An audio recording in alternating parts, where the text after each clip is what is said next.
5 o'clock on the dot this Wednesday morning. I'm Ken Weaver with your top stories.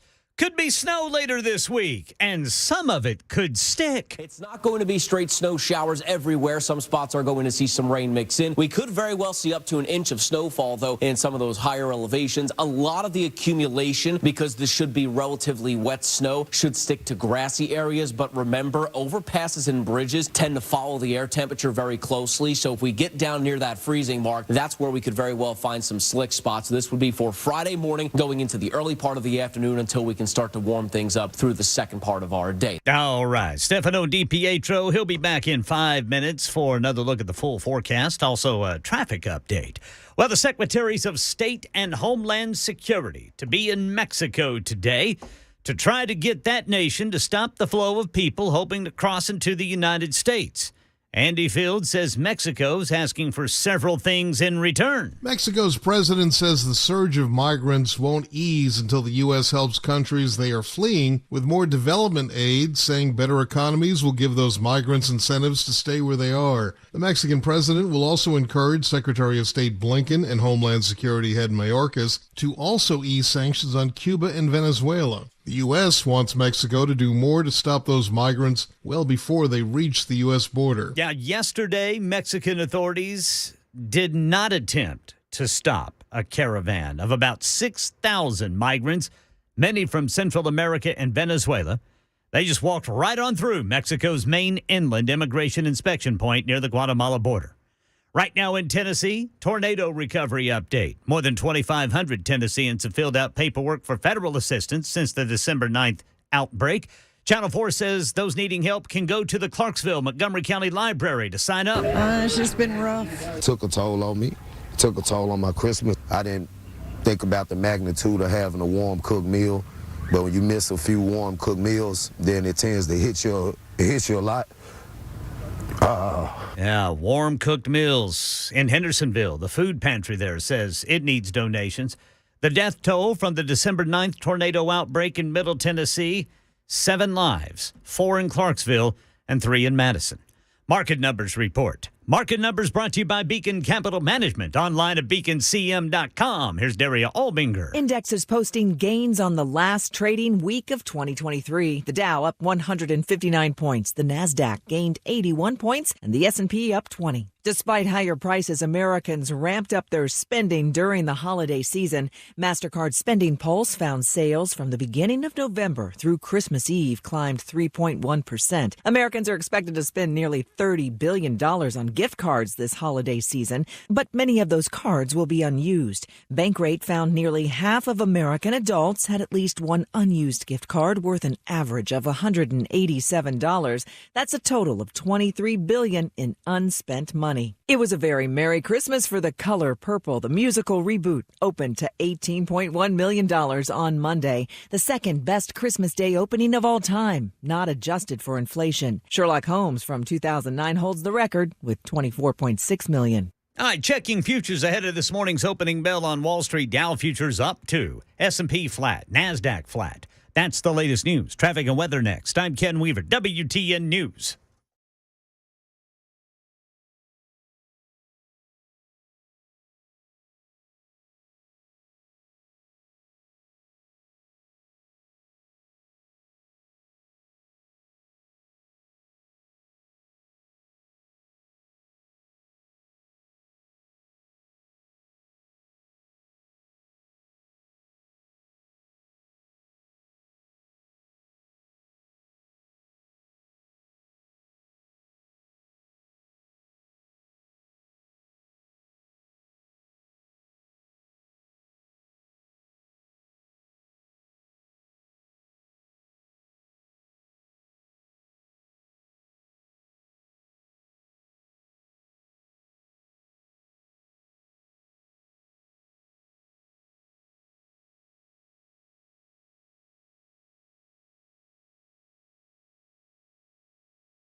And as you and I get together, the clock just struck 7 minutes past 5 Central Standard Time on Wednesday, December 27th, 2 days after Christmas, but who's counting? We've kind of reached that point. It's the trans-holiday injection.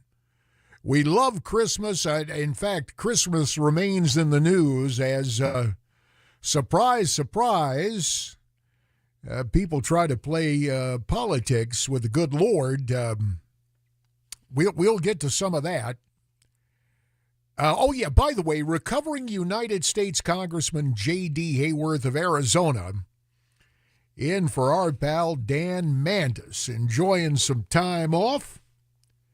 So my approach to this gig is to try and ease you into the morning. We'll hit some of the tougher stuff a bit later.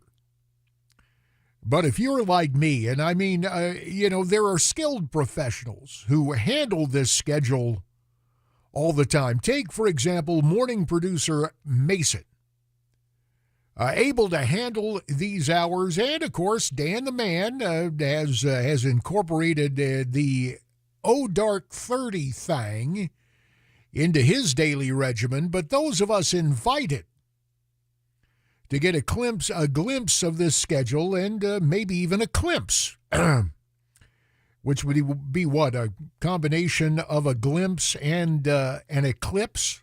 A glimpse, at any rate.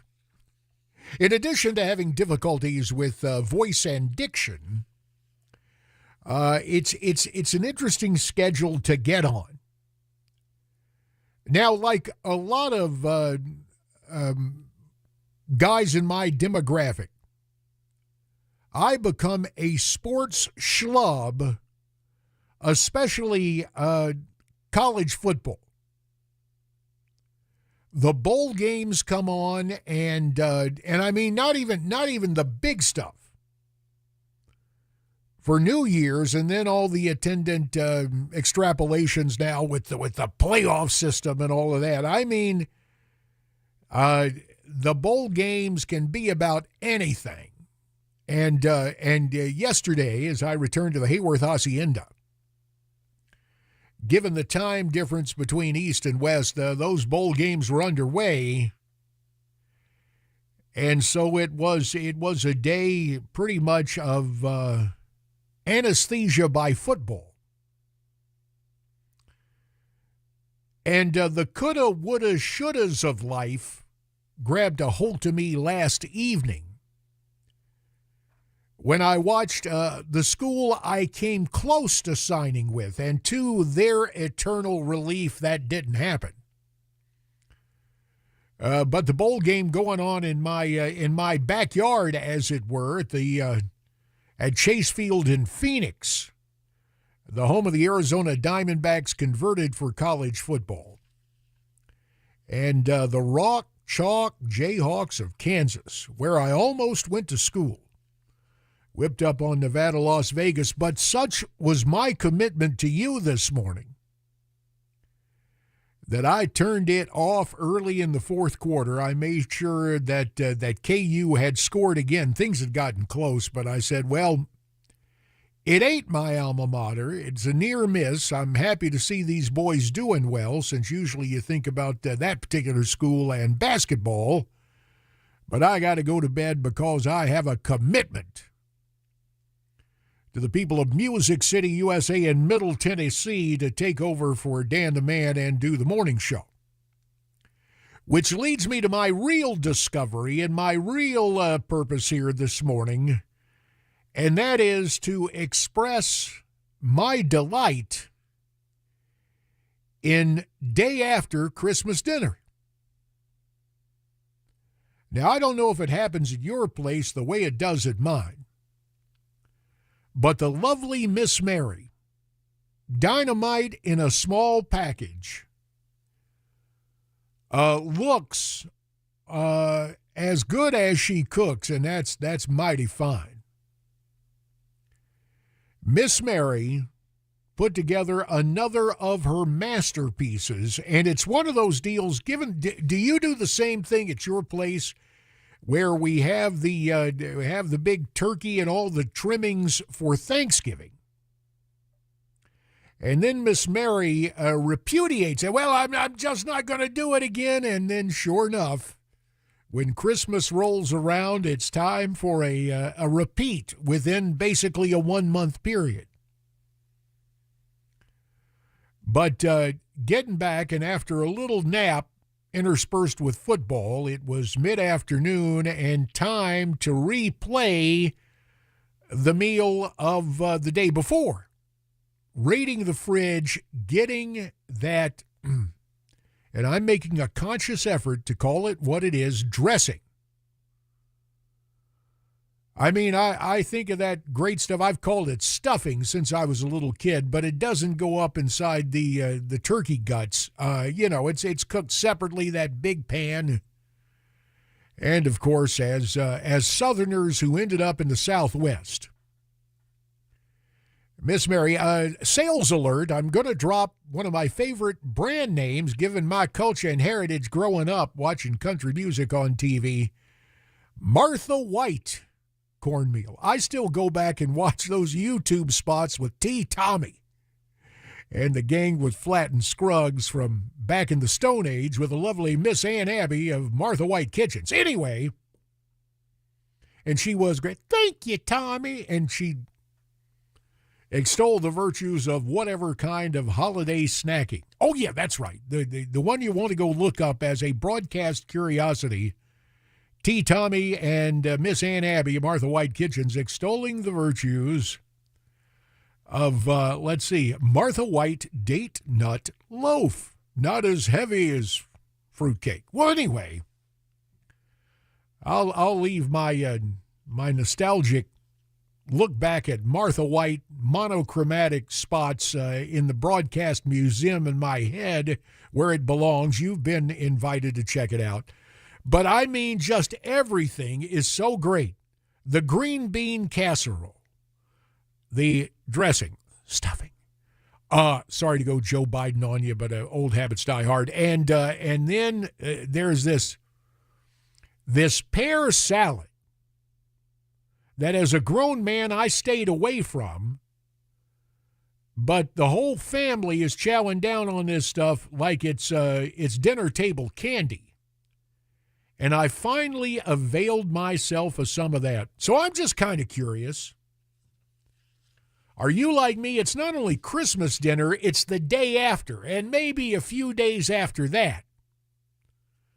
That really lets you know that it's the week after Christmas and New Year's is on the way. You wanna weigh in with your culinary take on this? 615-737-9986.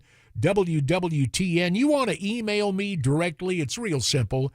JD@moneyradio.com. JD@moneyradio.com. But mercy me, time for our first check of traffic from the Paul Winkler WTN Traffic Center. Time to get back with Jack Womack.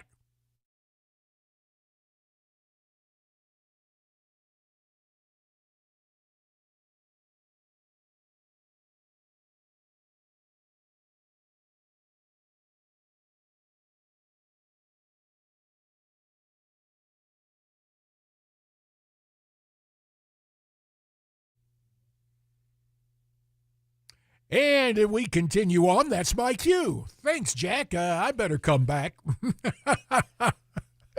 Mercy, it affects guys who have the awesome responsibility of waking up Music City, too. Well, there is plenty going on.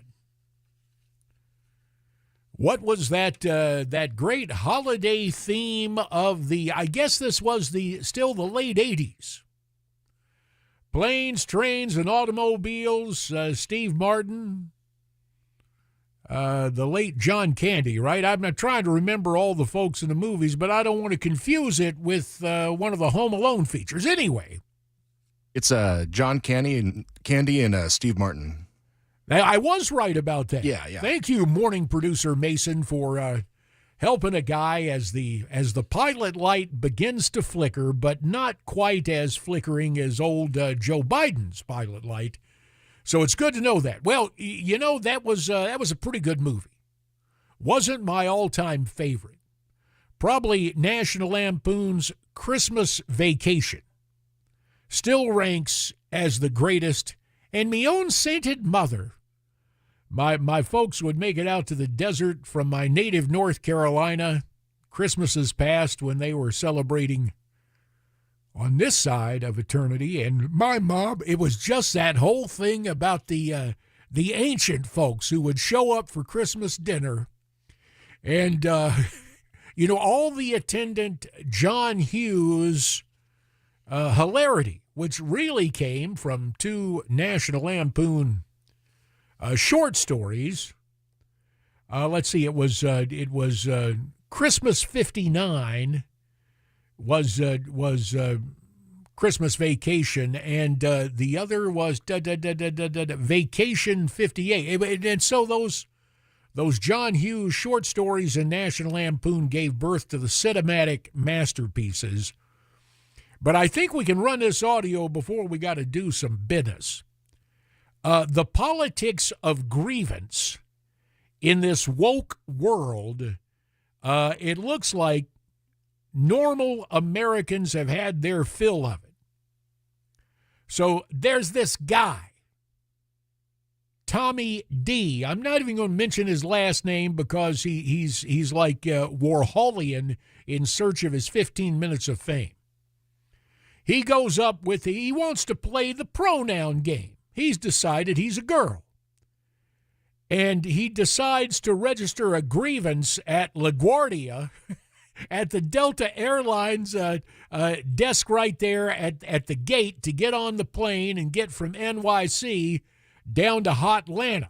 Now, what's refreshing about this is the fact that the Delta employees on duty, they say, we don't play this. Listen and learn when a woke grievance monger gets it shoved right back at him with the threat of not going anywhere. Clip 1. And what about when a Delta employee misgenders you intentionally? While he's talking, you're talking. You just misgendered me again. Okay. Multiple times. Gotcha. Both of you have. Wasn't intentional, but if you want to take it personal, that's also. Well, she did do it intentionally twice. You're talking to me too. You said she and then you said he. You're being condescending, and if you want to continue, I have Port Authority escort you out the building right this moment if you want to play that game with me. Okay. Would you like to continue 3 days before Christmas? I really don't mind. I'm good. Bless that guy. I really don't mind. Now, you can say, where is his Christmas spirit? I say of the, and I'm sorry, but let's go ahead and label the dude, the misfit and the grievance monger who said he was mislabeled on pronouns. He was looking to be offended. I just thought the guy, ticket guy, we go ahead and just move you on out of here. 3 days before Christmas or not. So look, if you think I'm dead wrong about that, you're welcome to it. But I applaud the Delta Airlines guy who said, look, we're running an airline here. We're not running a daycare center for the demented. That's my take. You might have a different one. 20 minutes past 5, JD for Dan on Nashville's Morning News.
For many of us, generators are becoming a must-have household appliance. From unpredictable weather to surprise outages, it's better to be safe than sorry. Generator Supercenter of Nashville offers fast and easy installations with 24/7 service and monitoring to all brands of generators and expert repairs done right. Our mission is to make owning a backup generator simple and easy. Visit your local store today or check us out online. Generator Supercenter of Nashville. We serve all Middle Tennessee.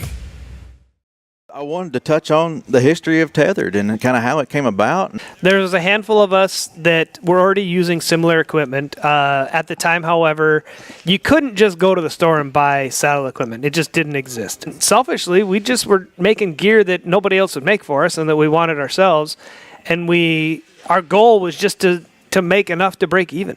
Fortunately for everybody involved, it took off. It's got an appeal. People really liked it. When you think of a saddle, that's what I think of. That's the first name that I think of when I hear about a saddle. For me, the reason I got into it was I'm hunting public land, and most of the time I'm going pretty deep. Being lightweight and mobile was huge. I walk in with a pack and my bow. That's it. The more I did it, I was like, man, there's so many features here that are helping me improve as a hunter, where I can take different shot angles and stuff. And I'm going to tell you, I feel safe with this rope all the time. Yeah. From the ground up, I'm hooked in. If I fall off this thing, I'm just going to swing a little bit. And I think the learning curve is small. It's just about getting comfortable with your equipment. It's the biggest thing. And for me, it's repetition and then fine-tuning that to meet my needs. And that's the cool thing. What I like and what might meet my needs might be a little different from you. And even though we're doing the same thing, you can tweak it to meet your needs. And I really like that aspect about it. But we've done a really good job of just innovating and creating products that don't exist. You're seeing the growth of the sport. You're seeing the innovation. And you're seeing all of these cool things that we make, and it's because we actually use it.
Snow may be coming for some in Middle Tennessee. U.S. and Mexican government to meet on immigration crisis today. A new minimum wage is costing jobs. And in Indiana, Mario Garcia and his son-in-law, Navardo Della Torre, say they were just walking along a creek looking for a good fishing spot when they saw a mangled car under an overpass.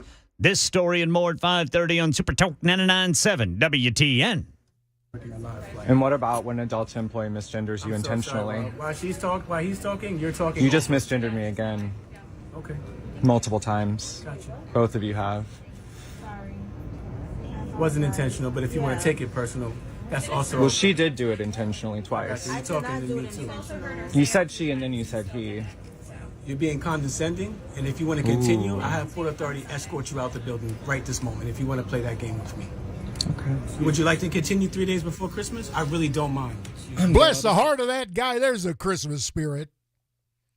An unnamed Delta agent had enough of one of these guys trying to play a girl and trying to play the pronoun game up at LaGuardia.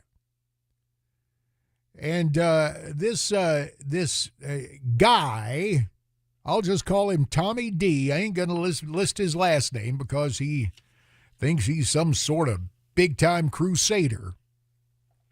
He tried all that hoo-ha, and well, you heard, hey, we'll just escort you out the building. You ain't going to get on a plane and get where you need to go.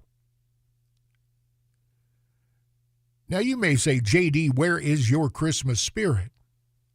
I got a question I think precedes that. What is this grievance monger doing, rolling his video, trying to make news about it? Now, as soon as darkness follows dawn, I'm sure this guy and others of his ilk are saying, you got to stay off Delta Airlines. You know what? I'm about ready to catch one of those iron birds. And I'm usually a guy who's a real American, if you know what I mean, in terms of air carrier. But this makes me want to fly Delta. What was that old spot? They're ready when you are. You're probably ready for some news as we're coming up on 5:30. K-Dubs is back in the saddle. It's JD for Dan, 5:30 on Nashville's Morning News.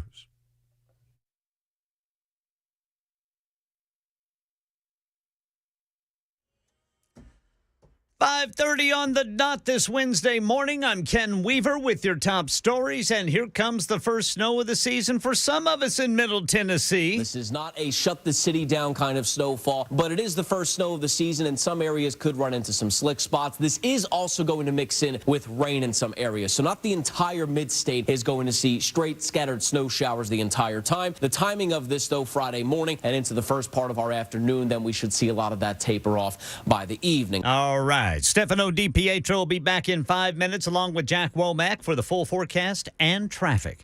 Later today, a top U.S. delegation to meet with Mexico's president to get him to do more to stem a surge of people trying to get into the United States. A caravan of as many as 6,000 people from Central America, Venezuela, Cuba, and other countries crossed into Mexico yesterday from Guatemala. Mexican authorities did nothing to stop it. It's the largest migrant caravan that Mexico has seen in more than a year. And with the new year comes new laws, and for some states, that means the minimum wage is going up. But Andrew Dembert says people in California are paying the consequences. Two large Pizza Hut franchises announced yesterday that they're eliminating their in-house delivery services, resulting in more than 1,200 drivers being laid off. Customers will now have to use third-party apps like DoorDash for deliveries. And Chipotle and McDonald's have said they'll be raising prices in the state to offset the higher labor costs. Yeah, so starting January 1st, 22 states will see their minimum hourly wage increase. That includes California, where fast food workers are getting a $4 raise starting in April. The minimum wage in California will be $20 an hour. And police in Indiana crediting a pair of Good Samaritans for helping save a man who was trapped in his crashed pickup truck off I-94 for days. Fisherman Mario Garcia and his son-in-law, Navardo de la Torre, they were walking along a creek Tuesday looking for good fishing spots when they spotted a mangled car under the overpass. I looked inside and moved the white airbag, and there was a body in there. Now, the man inside, trapped in the driving position, but still alive. Went to touch the shoulder, and the moment I touched the shoulder, he swung around. He woke up. Garcia and De La Torre called 911. The man was airlifted to a nearby trauma center. Garcia says that man told them he had been stuck in that car since last Wednesday. That's the latest news. Traffic and weather next. I'm Ken Weaver, WTN News.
615-737-9986, 615-737-WWTN. Recovering United States Congressman J.D. Hayworth in for Dan Mandis on Nashville's Morning News. Still to come, there was an explanation of Christmas on CNN earlier this week, and I guess we shouldn't be surprised at anything CNN does. We'll get to that a bit later. Right now, here's the way my tortured brain works. I guess my kids are computer-centric. I remain, with all due respect to the medium of radio, which I enjoy so much. But when I arrived on the scene, there was that flickering black and white box in the living room. And so television, I guess,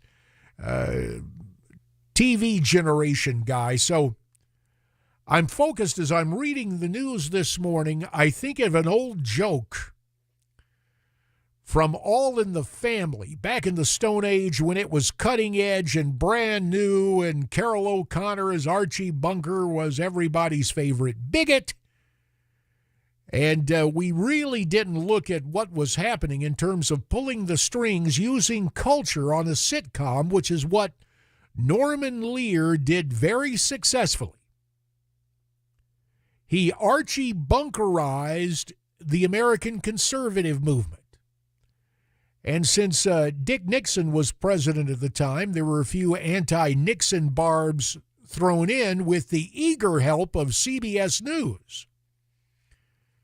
Because occasionally Dan Rather, when he was just doing the Weekend Report, when he and Roger Mudd were trying to figure who would take over for Walter Cronkite, and that was the big issue, and it wasn't settled for about another 10 years.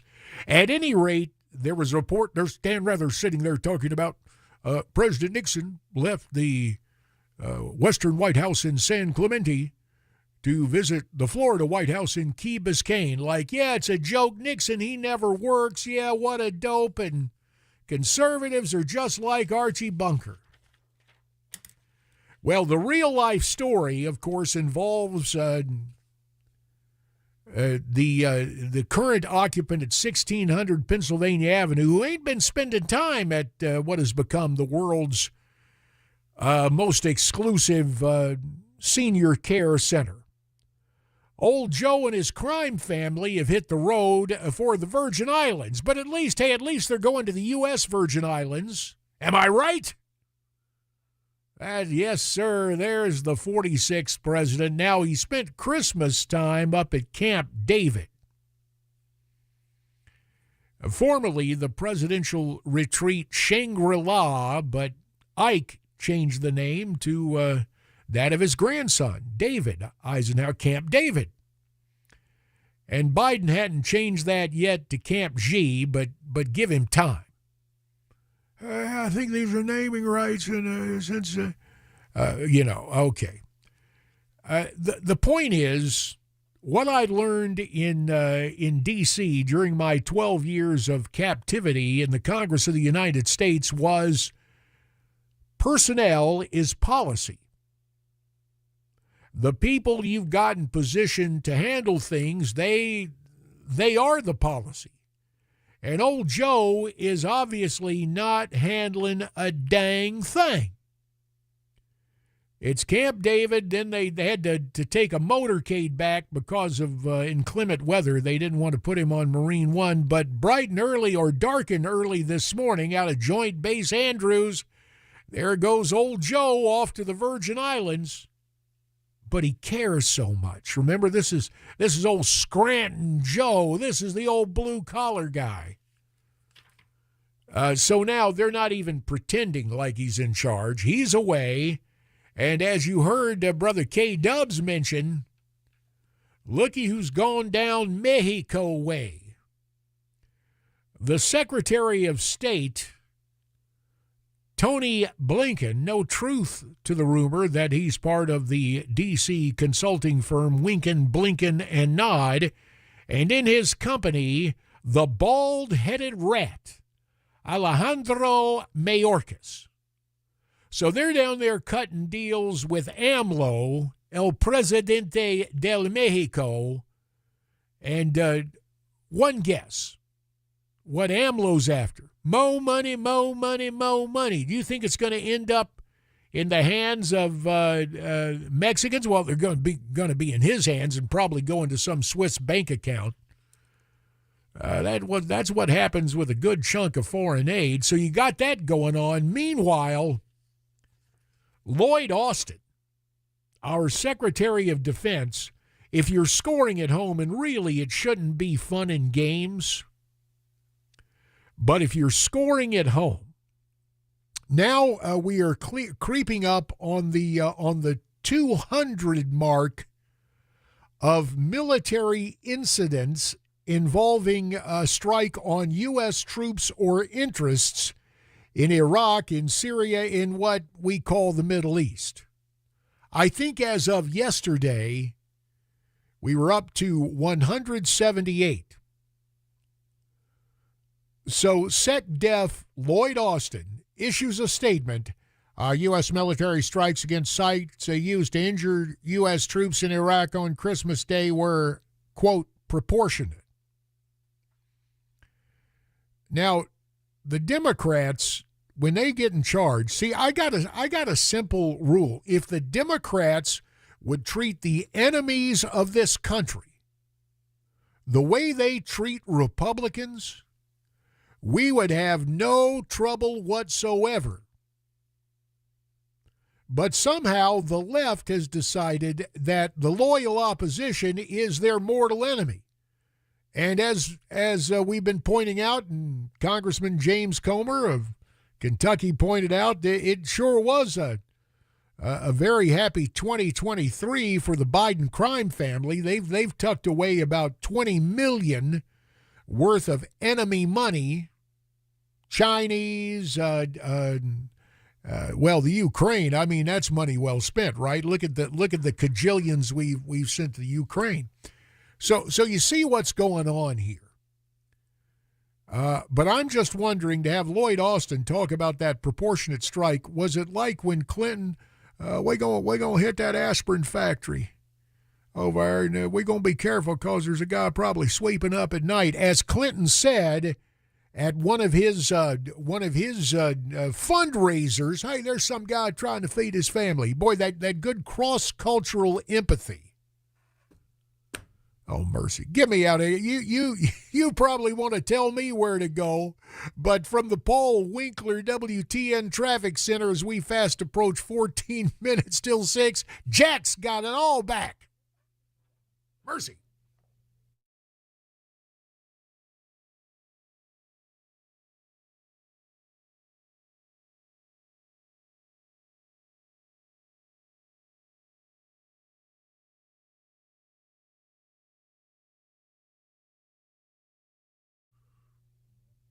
Thank you, Jack Womack. We'll have you back, as you say, in about 10 minutes' time.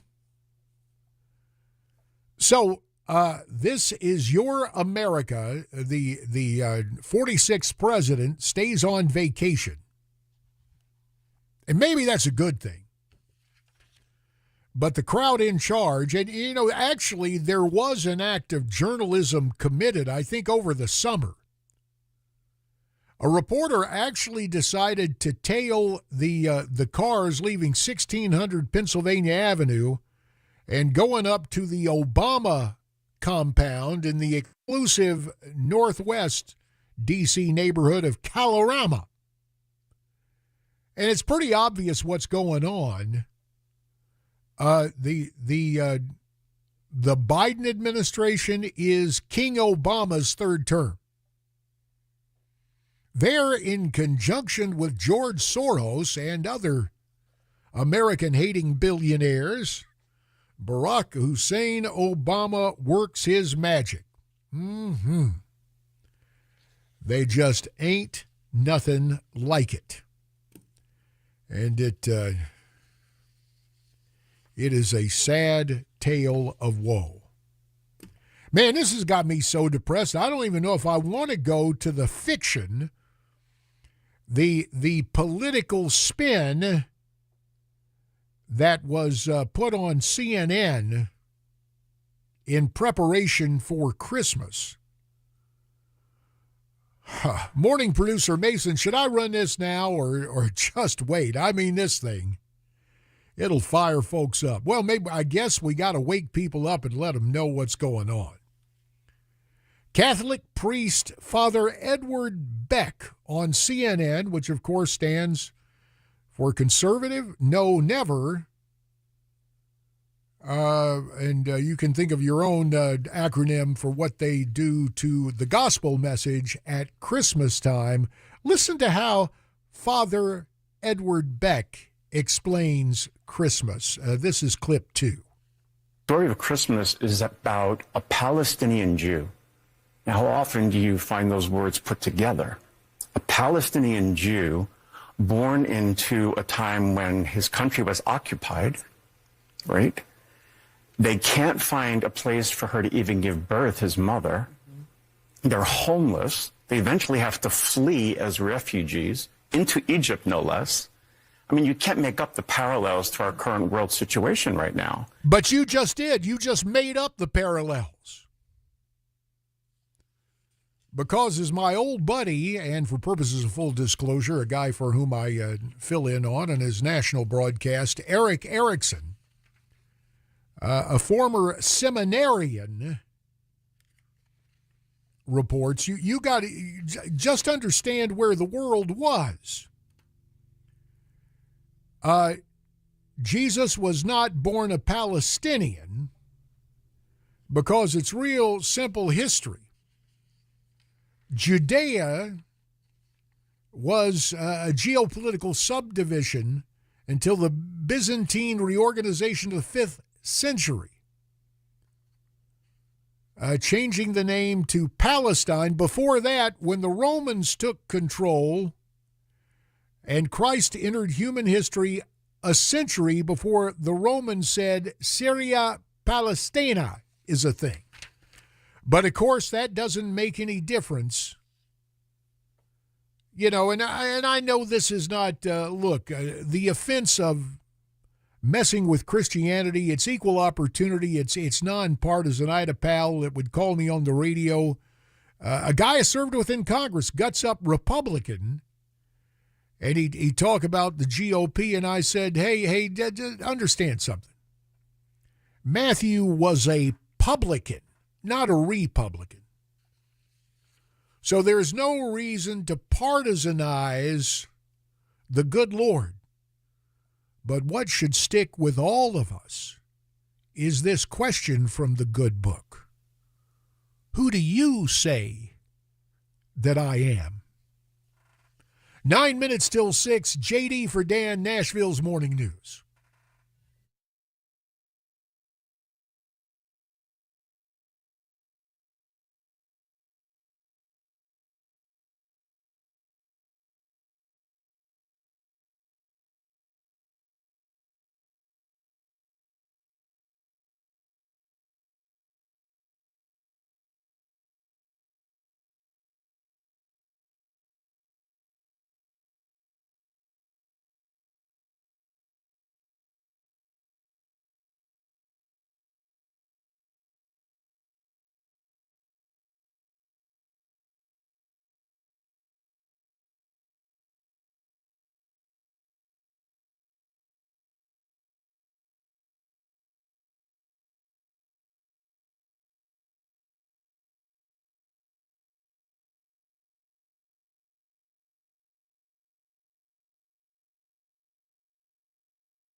We'll break down the potential for some snow. We've got the top Biden cabinet officials heading to Mexico today to talk about the immigration crisis, paying for the consequences of an increased minimum wage, and gasoline prices. We'll tell you where they're going coming up at 6 on Super Talk 99.7 WTN.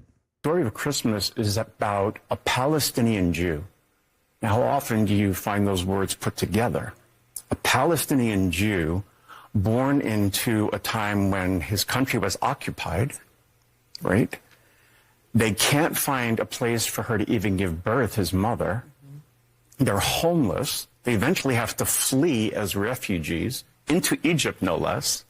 I mean, you can't make up the parallels to our current world situation right now. But that's what the guy just did. Sorry to call him a guy. He's an ordained Catholic priest, Father Edward Beck, worshiping at the altar of the cable news network, CNN, and offering a little heresy for Christmas Day.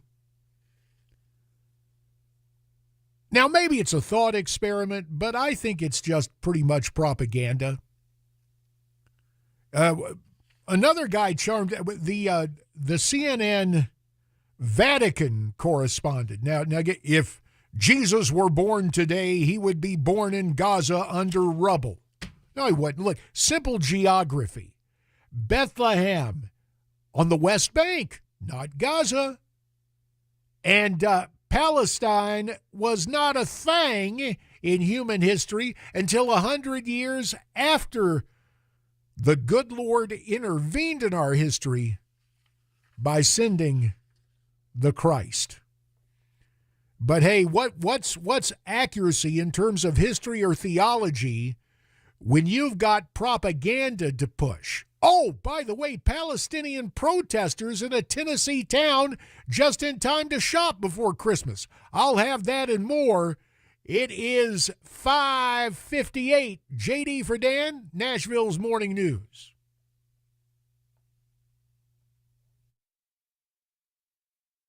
Hey folks, Paul Winkler here. One of the things that we see from time to time, well, way too often, is this. Let's say that you go to a financial advisor and they say, hey, you need to set up an investment portfolio, and what we need to do is we need to have some of your money in stocks or mutual funds or ETFs or something like that, and we need to have something fixed or guaranteed in your investment portfolio that'll protect you against the market downturns. And quite often what they're talking about, they may not use this word, but often what they're talking about is putting your money into some sort of an annuity, like an indexed annuity or something like that, or a fixed annuity. And what they're doing is they're saying, hey, let's put your money in both of these, which sounds really good. And you should. And typically in an investment portfolio, you do want to have fixed investments and stocks as well in the portfolio to protect against inflation. But here's what happens when you manage a portfolio. Let me use a really, really simple example. Let's say I have a portfolio and I got stocks in there. Then I have my fixed income, my bonds in the portfolio as well. And let's say I have half my money in each. When stocks really do well, what we want to do is they're going to be overweighted in my portfolio. I own too much of them because they've done well compared to bonds.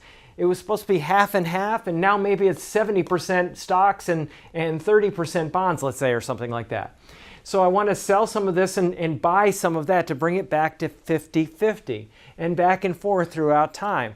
Well, the problem is when you're managing a portfolio and rebalancing in that way, bringing it back to the original portfolio mix of half and half in my example, I'm going to have to incur a trading cost or a commission or a back-end surrender with the annuity. It doesn't make any sense to use that product in this particular manner.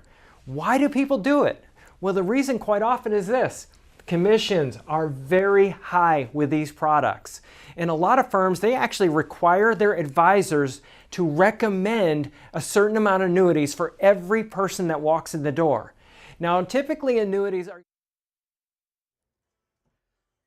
6 o'clock on the dot this Wednesday morning. I'm Ken Weaver with your top stories. Stefano DiPietro tracking the potential for the first snow of the season here in Middle Tennessee. This is going to be very minor snowfall for us, so it's not going to be a major snowfall event. It's not going to shut down roadways. It's not going to be a major problem, but what is going to be an issue is isolated slick spots, which can be honestly more dangerous than if the roads are completely covered. So we're eyeing up Friday morning through the early part of the afternoon, scattered flurries and snow showers, and mainly looking toward the overpasses and bridges for some slick areas. All right, got the full forecast and traffic coming up in 5 minutes. Later today in Mexico, Secretary of State Antony Blinken and Homeland Security Secretary Alejandro Mayorkas set to meet with President Andres Manuel Lopez Obrador about the immigration crisis. Yesterday, Mexican authorities did nothing to stop a caravan of 6,000 people crossing over from Guatemala. And the minimum wage goes up in several states after the first of the year. Beginning January 1st, 22 states will see their minimum hourly wage increase. In some states, the hike will be small, just 35 cents in Ohio. But in Hawaii, the minimum is raising by $2. In New York, a split. The minimum hourly wage in the New York City area will rise by $1, while the rest of the state sees an 80-cent raise. But it's California that has generated the most headlines. Wages there are going up by 50 cents on January 1st. And then in April, fast food workers will see a far more substantial raise of $4 an hour. Yeah, Andrew Dembert reports 2 large Pizza Hut franchises in California are eliminating their in-house delivery services as a result of the cost of the increased minimum wage. They're having to lay off more than 1,200 drivers. Tension in the Middle East is hitting your wallet. Here's Liz Landers. Oil and gas prices both on the rise after the Pentagon carried out airstrikes on Iranian-backed militants in Iraq. In a statement, Secretary of Defense Lloyd Austin saying he and President Biden, quote, will not hesitate to take necessary action to defend the United States, our troops, and our interests. There is no higher priority. But the economic impact on everyday Americans now becoming clear with rising shipping costs. And oil prices up more than 2% in the last 24 hours. Gas prices up 6 cents per gallon nationwide in the last week, but rising as much as 16 cents in places like Florida. Right now in Middle Tennessee, Gas Buddy puts the average price per gallon at $2.86. Market Numbers Report brought to you by Beacon Capital Management. Online at beaconcm.com. Here's Jim Ryan. Stocks are on an upswing to wind down the year. The Dow Jones opened its trading week with a 159-point gain yesterday, closing at 37,545. The S&P added 0.4%. The Nasdaq Composite 0.5%. If price is the major consideration, your next vehicle might be electric. Cox Automotive says consumer demand for EVs has simply not kept up with production. Dealers whose lots are filled with unsold inventory are expected to cut prices in the new year. Americans opened their presents and then headed to the movies on Monday. With $18 million in box office receipts, The Color Purple had the highest Christmas Day movie opening since 2009 and the second largest Christmas Day opening of all time. It's been over 2 months since anyone picked all the right numbers in the Powerball lottery. The jackpot has climbed to an estimated $685 million after no ticket matched all 6 numbers to nab the grand prize during Monday night's drawing. All right, checking futures ahead of this morning's opening bell. The Dow, S&P, and NASDAQ are flat. That's the latest news. Traffic and weather next. I'm Ken Weaver, WTN News.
And we welcome you into the second hour of Nashville's Morning News. Recovering United States Congressman J.D. Hayworth of Arizona in for Dan the Man on this Wednesday, December 27th. And the news today, well, it ain't exactly reassuring. We chronicled earlier the fact that the Secretary of State and the Secretary of Homeland Insecurity are down Mexico way. And old Joe, well, he's vacationing in the U.S. Virgin Islands. Don't know whose house he's staying at. It's really interesting. As the ceremonial head of state,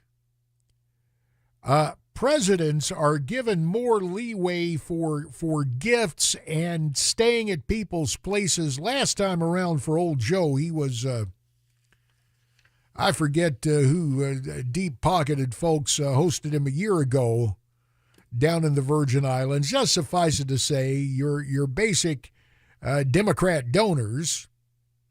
But what's kind of interesting is from my time in Congress when right after George W. Bush had become president, this would have been '01, pre-9/11. In fact, it was Memorial Day weekend. I was hanging around to fly with President Bush back to Arizona. Ironies abound. The guy who also hung around with me represented a neighboring district, was elected to the U.S. Senate, managed to put forth an anemic 18% approval rating. Now he is Joe Biden's ambassador to Turkey. And then again, the guy's name is Flake, Jeff Flake. You can't make this stuff up. Flake is now Biden's ambassador to Turkey. Anyway, we get on the plane, and G-Dubs was catching a cold, and so we're sitting up in the airborne Oval Office after he first gets on, and a little behind the scenes Air Force One. He comes up, we all meet him there at the base of the plane, go up to get on, and no sooner are we there, they close the door. The President of the United States drops trowel, grabs his sweatpants and that presidential windbreaker and says, "Hey, come up here and check this out." And so you go into the nose of the plane, and there's the presidential suite. And the bathroom has like marble fixtures and stuff. And there's a vanity for the first lady, with a little chair, all these lights for all the makeup and stuff, and a little seat belt. And then just like a regular shower. And so G-Dubs is showing that off to us. Come on, let's go. We're about ready to take off. Let's go up there and sit up there in the chairs up in the office. So we go in there, and because the cold was coming on, G-Dubs, there are complimentary packs of gum. I believe the kind G-Dubs preferred with, sorry, Wrigley, it was beech nut. And G-Dubs is taking fruit stripe and cinnamon gum and all this stuff and getting himself a wad of chewing gum to chomp on so his ears won't hurt so bad when we're taking off. And he said, "Man, I'm kind of catching a cold. I got to do my exercise." Had his exercise cycle in the bedroom part of the plane. And so he did that. And then about an hour out of Arizona, where we were going to land, he gets fixed up, and the presidential valet, the suit is all pressed, shoe shine, cufflinks, comes out the whole 9 yards. And we land out at an East Valley airport, and we get in the presidential limousine. And that thing, it looks plush, it looks luxurious. That thing was a tank on wheels. It was rough riding. I know it was all to protect the riders therein, and there are folks lining the way, and it looks like he moved him back. There must be some sort of threat today. Just kind of casual mention by the President of the United States. But the larger point, giving you that slice of life behind the scenes, was that presidents get to avail themselves of promotional opportunities that if a member of Congress or a senator did, wow, look at there, these people they are taking advantage of thus and so. But apparently, it's interesting about the American presidency. Literally chief executive, but also ceremonial head of state. And that second part of the gig allows a whole lot of slack to be cut. And so it is for anybody who's president, including old Joe, who is down or winging his way on Air Force One to the U.S. Virgin Islands for a, not exactly well-deserved, but a holiday vacay nonetheless.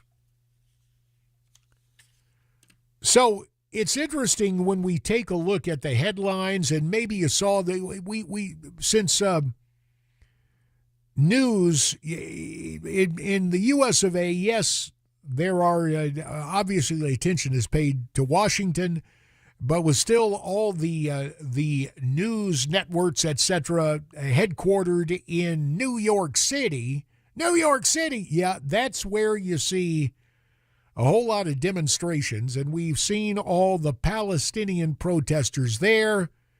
And then for the Christmas rush, Palestinian protesters in Chicago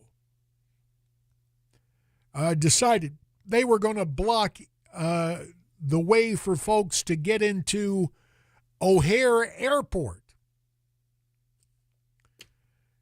But what's really interesting, we still have a notion that in any town USA, we're not going to be bothered. And indeed, and this really started post 9/11, but the pandemic it really is like the old flick Escape from New York. People are getting the HE double hockey sticks out of the Big Apple.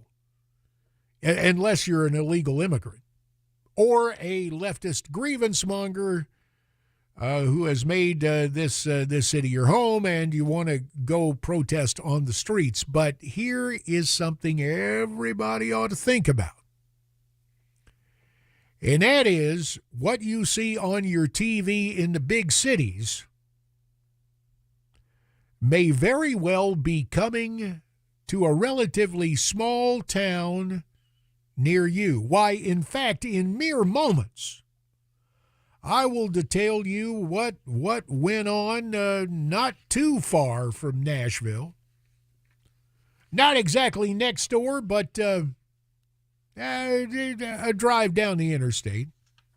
Oh, speaking of driving, it's 6:15, and you know what that means, right? It is time to check traffic. From the Paul Winkler WTN Traffic Center, we're back to Jack.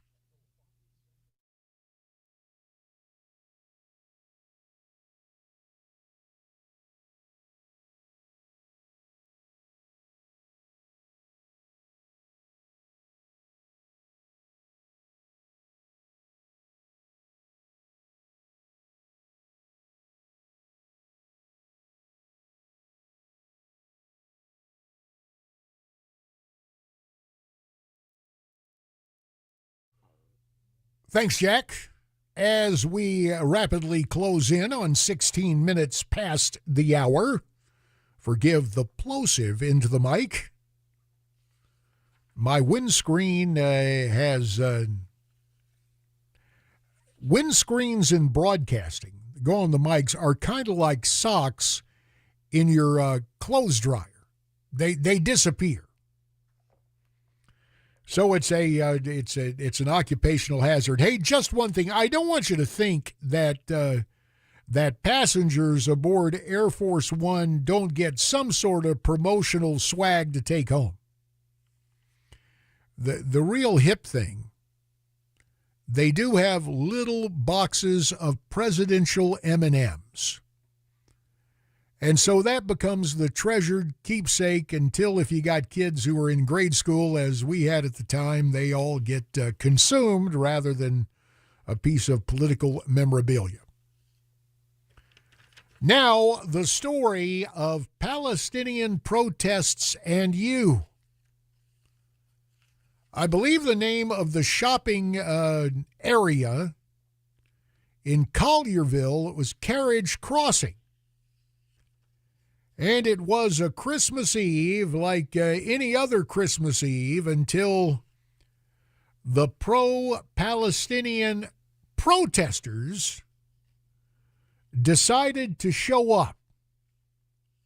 And again, nowadays, since everybody can turn his or her cell phone into the instant chronicler of video and audio, well, this being radio, we have the audio of the video, and the deal was it starts with cars and horns, and then those cars slow down, and the protesters start blocking stores.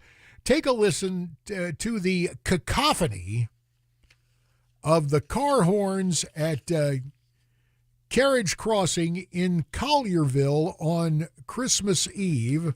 That is, in fact, on the old list. This would be cut number 3.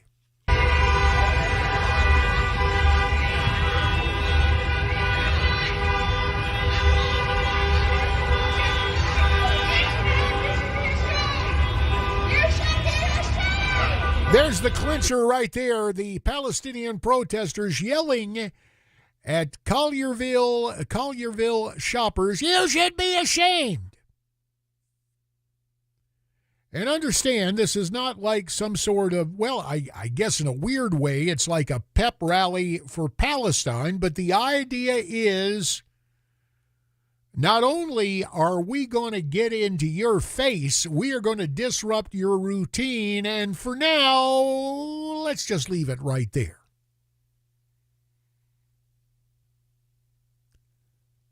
Yeah, for now, let's just leave it right there. But like the BLM hoo-ha in 2020, you know what's kind of there, right? It's the undercurrent of, yeah, we may decide to ratchet this up. And it may be more than just interrupting your shopping. Yeah, we may get physical. We may try to harm you. Oh, yeah, for sure, the cable networks, mostly peaceful protesters. Yeah, mostly. Yeah, keep that in mind. But we don't know just how long we'll remain peaceful. Have you, during your holiday shopping, encountered people blocking your Christmas time commerce? Inquiring minds want to know. 615-737-9986, 615-737-WWTN, or email me, jd@moneyradio.com. It's 20 past 6. It's JD for Dan on Nashville's Morning News.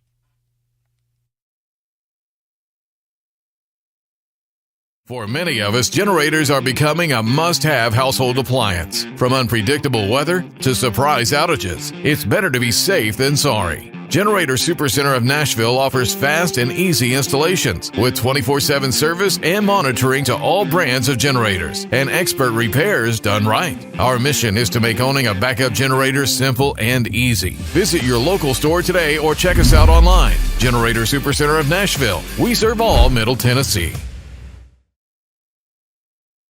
I wanted to touch on the history of Tethered and kind of how it came about. There was a handful of us that were already using similar equipment. At the time, however, you couldn't just go to the store and buy saddle equipment. It just didn't exist. And selfishly, we just were making gear that nobody else would make for us and that we wanted ourselves. And our goal was just to to make enough to break even.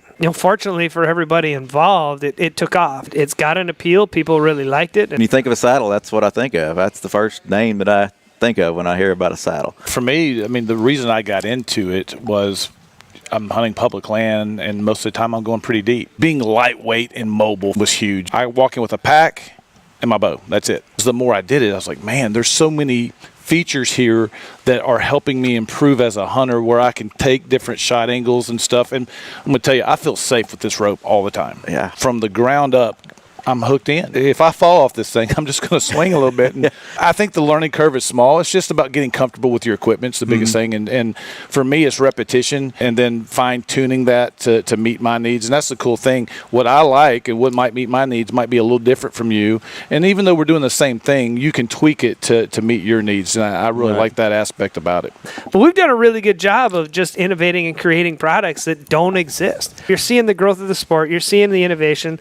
And you're seeing all of these cool things that we make, and it's because we actually use it.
Snow for some in Middle Tennessee. The nation's top diplomat goes to Mexico today to try to get the president there to do more to stop the flow of migrants to the U.S. border. Meanwhile, 4 more busloads parked in New York City overnight. Mideast tensions hitting you in the wallet, and a bizarre story of a mother who called police about an intruder who keeps breaking in to watch her daughter sleep. These stories and more at 6:30 on Super Talk 99.7 WTN. And K-Dubs and the news, less than 4 minutes away. 6:26 right now. JD for Dan, Nashville's Morning News. No wagering, please. Although when you hear this story, you may turn to a life of sports betting. A bettor turned $5 into a $490,000 jackpot with a 14-leg NFL parlay bet. The wager, now get that, the wager required 14 different players to score touchdowns over the weekend, and it took to the final game Monday night to make it happen. The odds 100,000 to 1. Touchdowns had to come from Najee Harris, Gabriel Davis, Jahmyr Gibbs, DK Metcalf, Jerome Ford, Chris Rodriguez Jr. and/or Junior, Jonathan Taylor, Calvin Ridley, James Conner, Raheem Mostert, Javonte Williams, Isaiah Pacheco, DeAndre Swift, and last but not least, Christian McCaffrey. And so even though the Ravens beat the Niners about the head and shoulders on Sunday night, McCaffrey scored in the second quarter, and this sports bettor pocketed $490,000. And to think back in the day when I would, and maybe they're still up, but my days as a sportscaster, I'd go to NFL camps, notice, warning. This was back when Pete Rozelle was commissioner. Now, look, I'm sure the prohibition still exists. But with all the sports betting going on, how long will it be before one team or one superstar or somebody is wrapped up in accusations of financial considerations on the outcomes of the games in which they participate? And to think what went on, it almost seems quaint now, the whole deal with Pete Rose and Major League Baseball, but now it is Bet-A-Rama. Hey, it's big business. And you got to know all about big business. Oh, by the way, while Joe Biden vacations, some members of the self-described world's greatest deliberative body are at work allegedly on border security. Straight ahead, we try to put in perspective the onslaught, the dimensions of the invasion of illegals that continues unabated, because really the southern border has been erased.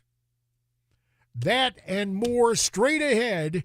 JD for Dan on Nashville's Morning News.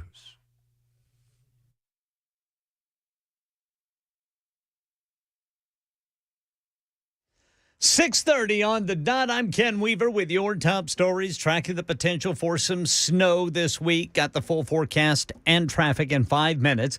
A top U.S. delegation will be in talks today with Mexico's president about the ongoing immigration crisis. The goal is to get Mexico to do more to stop the flow of people to the U.S. border, where illegal crossings are at record highs. Meanwhile, Janice Yu says 4 more busloads of migrants who crossed over into Texas arrived in New York City overnight. The influx of migrants continues to contribute to the city's ballooning budget, and it has prompted the city to make budget cuts. Meantime, Mayor Adams says the federal government hasn't done enough to help. And in the midst of all of this happening, border communities are bracing for another influx of migrants because there's a caravan, a migrant caravan made up of about 6,000 people that is headed towards the U.S.-Mexico border right now. Yeah, yesterday, Mexican authorities did nothing to stop that caravan as it walked right into Mexico from Guatemala. Mideast tensions hitting you in the wallet with rising shipping costs and oil prices up more than 2% in the last 24 hours. Gas prices up 6 cents per gallon nationwide in the last week, but rising as much as 16 cents in places like Florida. Gas Buddy puts it at $2.86 per gallon here in Middle Tennessee. And here's a bizarre story of a mother who called police about an intruder who watches her daughter sleep in Pennsylvania. Here's Chuck Sievertson. Tiffany Zabara claims a man entered her home 4 times at night since September. And he's going straight to my daughter's bedroom that's at the top of the stairs and watching her sleep. In Coatesville, Pennsylvania, west of Philadelphia. She says she changed the locks after the first time, but then the door was accidentally unlocked or the man broke in. She set up a camera and shared video of the man with Coatesville police, who've posted pictures of him on social media and are interviewing the family. That is the latest news. Traffic and weather next. I'm Ken Weaver, WTN News.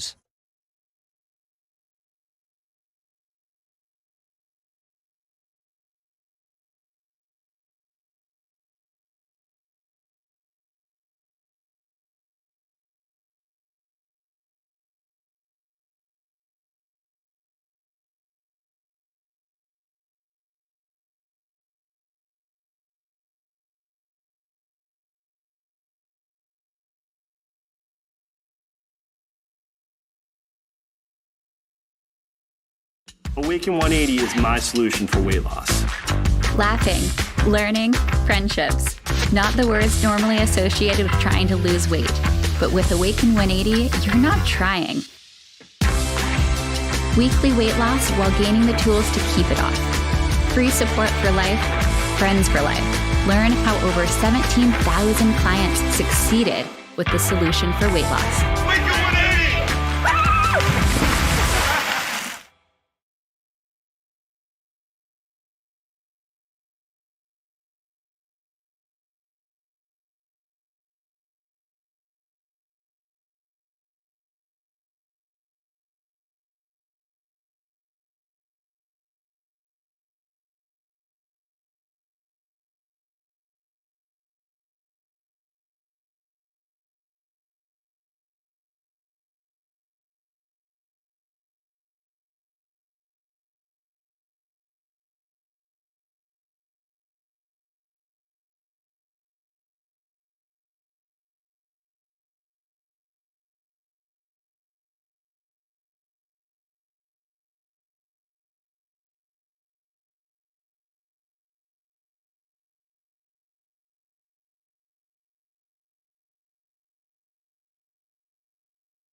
"25 minutes in front of 7.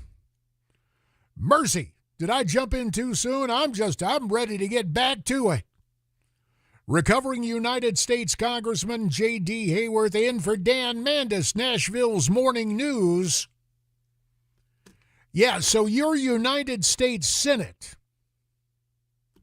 or a couple of senators, this is what always happens. Now, as you have heard, there are different rivalries in a variety of different institutions, and so it is on Capitol Hill. Members of the House, take a look at the Senate. And, some of us are guilty of trying to move over to the world's most exclusive club, 100 members, don't you know? But we try to go in with open eyes. I had a standing order with my staffers from my last campaign, which was for the United States Senate. And the understanding was if I ever started acting like some of the guys over there, the fuss and feathers and just the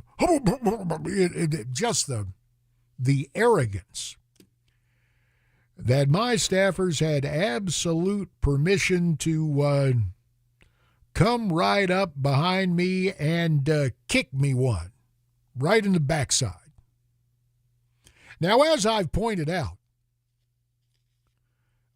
Tennessee is most fortunate with its 2 United States senators. I especially appreciated my time in the House serving with Marsha Blackburn.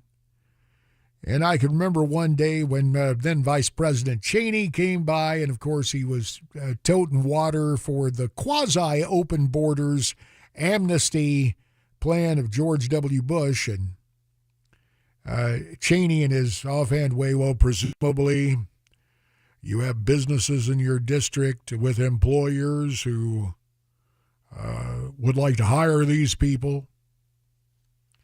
And Marsha Blackburn, in a very polite way, gave then Vice President Cheney the what for about, hey, look, we got laws for a reason now, and we ought to be following them.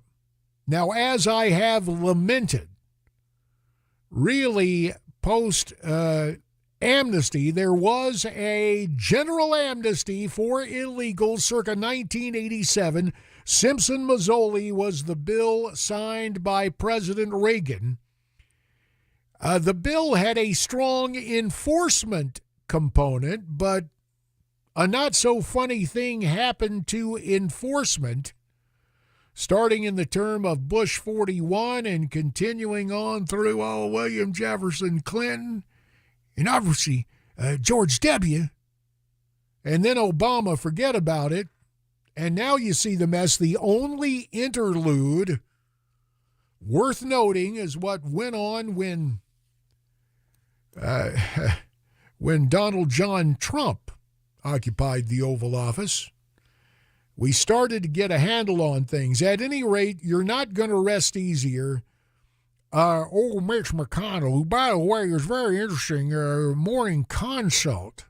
I'll get out of the Mitch voice. Morning Consult did a study of approval ratings for senators. Old Mitch, your neighbor up in Kentucky and Senate Republican leader,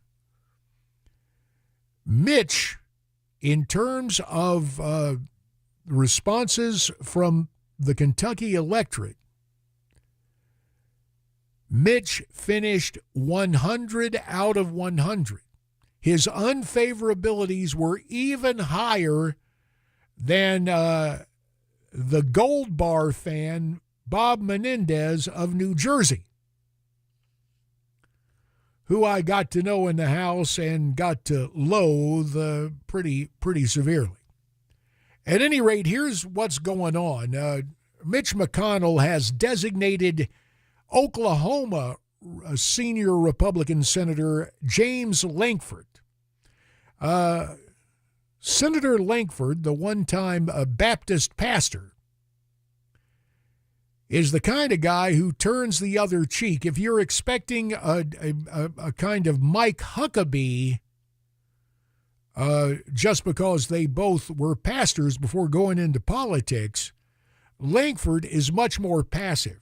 For me, the litmus test was when he was on ABC's This Week when George Stephanopoulos, or Snuffleupagus, was hosting. And, of course, George is ABC's senior anchor because as a partisan Democrat, he could never be subjective. Of course, he's just straight down the line objective.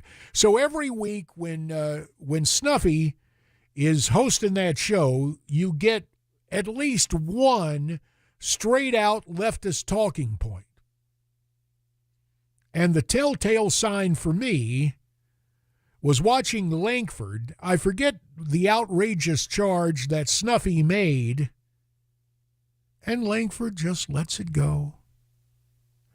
And when you start from that premise on a television discussion program, when you as a conservative better understand that the anchor is toting the water for the other side, and you better be ready to contest the hoo-ha they are putting out there as fact, when you just turn the other cheek, well, you're telling me for all intents and purposes you're a non-combatant.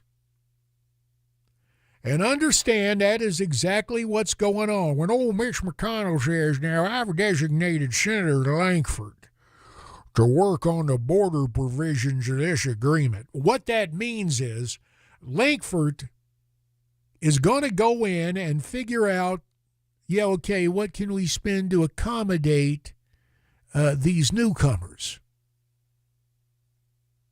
The United States Senate, I'm sorry to say, when it comes to the, hey, look at me, folks, you know, the guys who, they're hard at work behind the scenes. So Langford is the lead guy for the Republican leadership, such as it is. Doesn't make me sleep well at night. But let me go back a few weeks before that. The former Democrat from my home state of Arizona, Kyrsten Sinema, now supposedly an independent. Last Christmas, she was teamed up with the oh, mercy. Now this guy's the senior senator from North Carolina, Tom Tillis, spells his first name Thom. The H stands for, have you written a check to my campaign? Tom Tillis is locked in that Bushian amnesty, comprehensive immigration reform thing. And so Tillis and Sinema got together last year. They were trying to stuff amnesty down Uncle Sam's throat. It was derailed because of an even worse bill, that omnibus thing that cost $1 trillion. But undeterred, Sinema went out and found a couple of her Dem buddies, Colorado's Michael Bennet with one T, and Connecticut's Chris Murphy, as in from Murphy's Law. And on the Republican side, I've mentioned two of the three. Can you guess who the third Republican is? There's Langford and Tillis, but the other guy who was working this thing? Lindsey Graham. Now, I don't know. I was kind of glancing up at Fox, and looks like Lindsey's going to come on and talk, which is what Lindsey loves to do. In the meantime, all the invasion continues unabated. And in mere moments, we will try to offer the crystal clarity of just how bad it is. But right now, at 7:15, time to check in again from the Paul Winkler WTN Traffic Center, Jack Womack.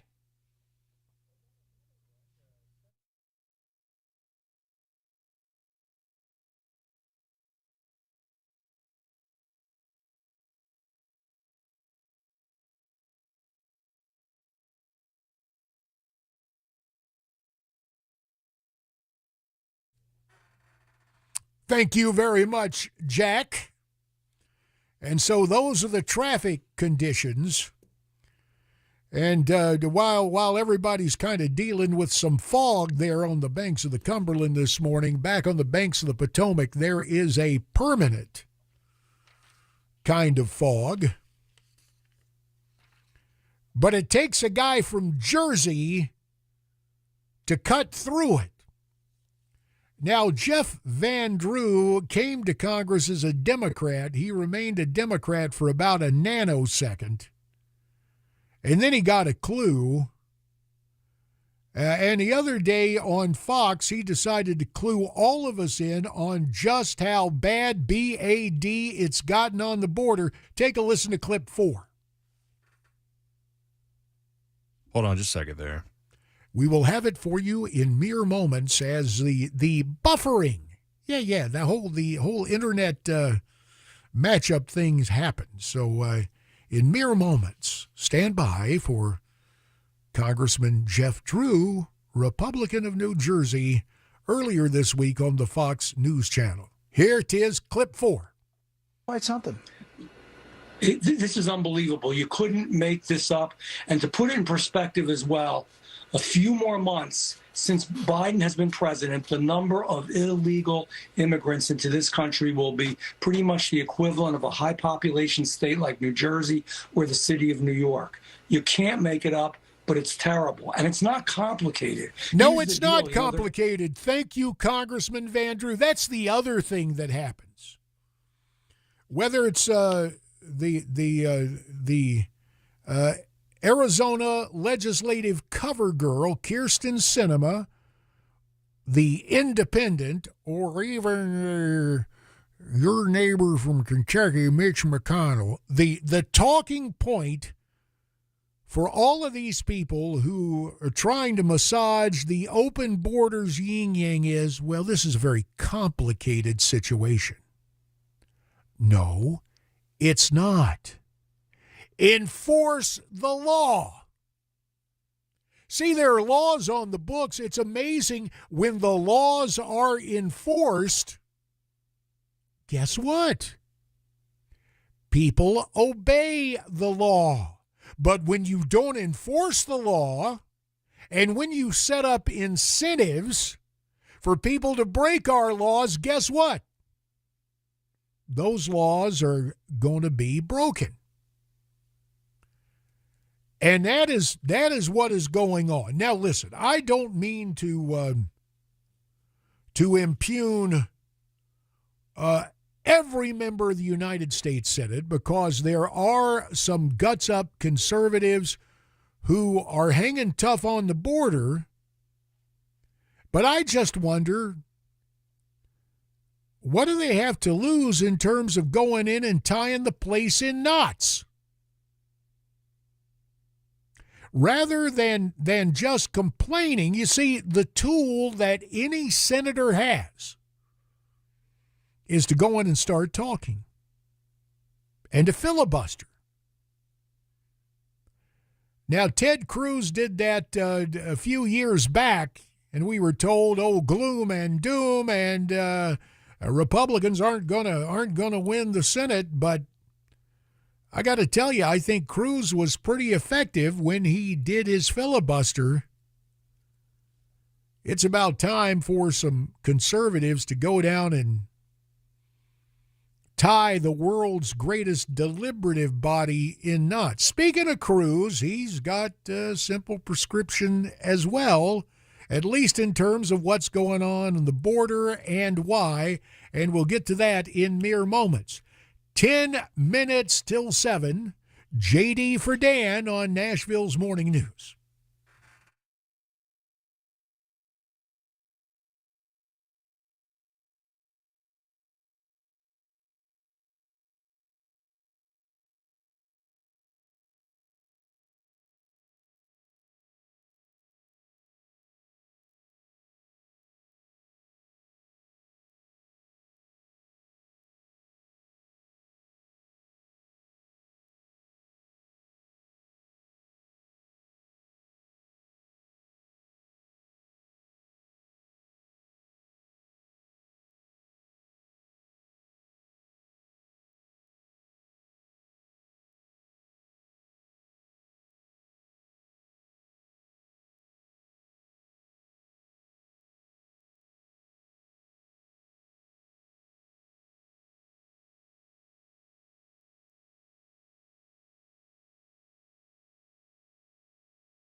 Hey folks, Paul Winkler here. One of the things that we see from time to time, well, way too often, is this. Let's say that you go to a financial advisor and they say, hey, you need to set up an investment portfolio, and what we need to do is we need to have some of your money in stocks or mutual funds or ETFs or something like that, and we need to have something fixed or guaranteed in your investment portfolio that'll protect you against the market downturns. And quite often what they're talking about, they may not use this word, but often what they're talking about is putting your money into some sort of an annuity, like an indexed annuity or something like that, or a fixed annuity. And what they're doing is they're saying, hey, let's put your money in both of these, which sounds really good. And you should. And typically in an investment portfolio, you do want to have fixed investments and stocks as well in the portfolio to protect against inflation. But here's what happens when you manage a portfolio. Let me use a really, really simple example. Let's say I have a portfolio and I got stocks in there.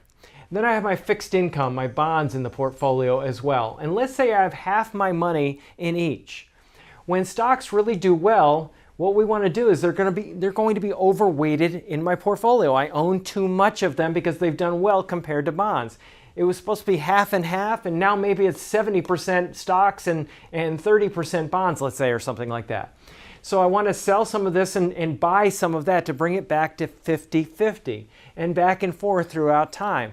Well, the problem is when you're managing a portfolio and rebalancing in that way, bringing it back to the original portfolio mix of half and half in my example, I'm going to have to incur a trading cost or a commission or a back-end surrender with the annuity. It doesn't make any sense to use that product in this particular manner. Why do people do it? Well, the reason quite often is this. Commissions are very high with these products. And a lot of firms, they actually require their advisors to recommend a certain amount of annuities for every person that walks in the door. Now, typically annuities are used for a different purpose. They were actually designed for a totally different purpose. And that was distribution toward the end of life. When somebody looks like they're going to run out of money, they're annuitized. Now, let me tell you something. One study showed there was only like 5% of annuities are ever used in that fashion. Most often they're sold as an accumulation vehicle like this, and they were never really designed for that purpose. If you want to learn more, call us for a free 15-minute phone call, or go to our website, paulwinkler.com. The number, 615-851-1950 or paulwinkler.com. We don't do anything on commission, and we like to rail against these types of things and help investors do what is in their best interest. paulwinkler.com.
Tracking the potential for snow in Middle Tennessee. A southern border security update. High-level meetings in Mexico today.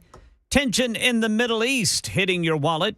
And wait until you hear what fisherman Mario Garcia and his son-in-law found while they were looking for a place to fish in Indiana yesterday. These stories and more at 7 on Super Talk 99.7 WTN. And K-Dub will have that vital news for you less than 4 minutes from right now. 6:56, JD for Dan, Nashville's Morning News. So Ted Cruz, I believe his new book is entitled Unwoke. And Senator Cruz, the junior senator from Texas, always forthright and yet diplomatic. It's not that Ted thinks that all Democrats are Marxists. I think about my old buddy, Bob Clement, who's been on Super Talk with me about his book and our days together in Congress. Bobby C. ain't no Marxist, but boy, the crowd in charge now sure is, and old Ted boils down what's going on with our border vis-a-vis everything else happening in the world. This is clip 5. We have that time for that? The Or not? reason Here we go. is the Democrats care more about keeping open borders than they do about Ukraine. And they're willing to sacrifice the Ukraine funding, which they insist is saving democracy as well. That's their favorite new talking point. But open borders, they're more committed to 9.6 million people crossing illegally because they want to change the electorate and stay in power. That's what Marxists do, is they put decisions in place to hold on to power. And bingo, that's what is going on with that Biden bunch, even while old Joe vacations in the Virgin Islands. Hour 3, I will reveal to you my most respected Washington correspondent, and no, she doesn't work for Fox. And she's got a pretty stark prediction of what 2024 will bring. Stand by for news. JD for Dan, 658, Nashville's Morning News.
Seven o'clock on the dot. I'm Ken Weaver with your top stories. We are tracking the potential for some snow here in Middle Tennessee. Got the timeline during the full forecast and traffic in 5 minutes.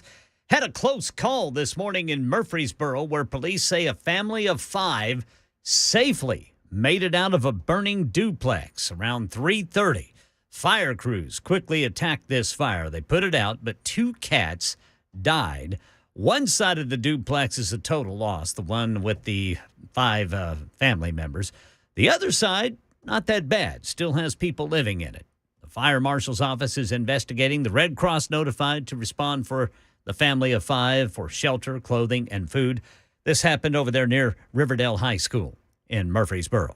Southern Border Security update. America's top diplomat and the Secretary of Homeland Security will be in talks today with Mexico's president to help stop the flow of illegal aliens into the United States.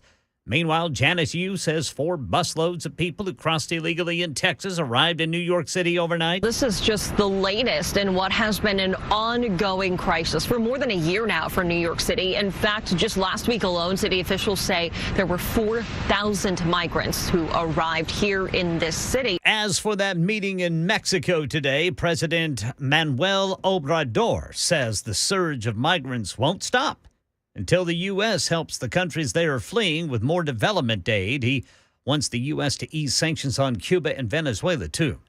Way over in the Middle East, Jay O'Brien says U.S. fighter jets took an assortment of weapons out of the sky yesterday after an Iranian-backed terrorists in Yemen fired a series of drones and missiles into the Red Sea. U.S. officials reporting what is at least the 16th attack in the Red Sea since the start of the Israel-Hamas war. A U.S. warship, along with fighter jets, shooting down a dozen attack drones, as well as several missiles launched by Iran-backed Houthi militants in Yemen.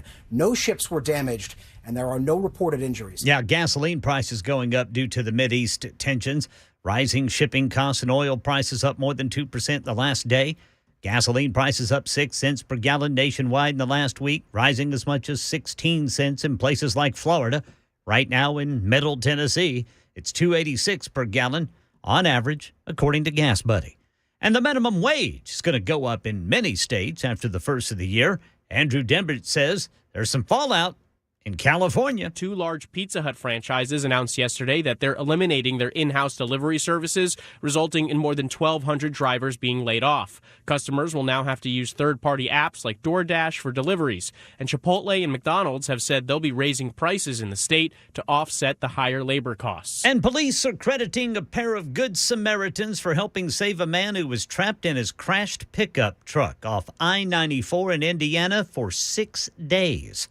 Fisherman Mario Garcia and his son-in-law, Nevardo de la Torre, say they were walking along a creek yesterday looking for good fishing spots when they spotted a mangled car under the overpass. I looked inside and moved the white airbag, and there was a body in there. Now the man inside trapped in the driving position, but still alive. Went to touch the shoulder, and the moment I touched the shoulder, he swung around. He woke up. So Garcia and De La Torre called 911. The man was airlifted to a nearby trauma center. Garcia says that man told them he'd been stuck in that car since last Wednesday.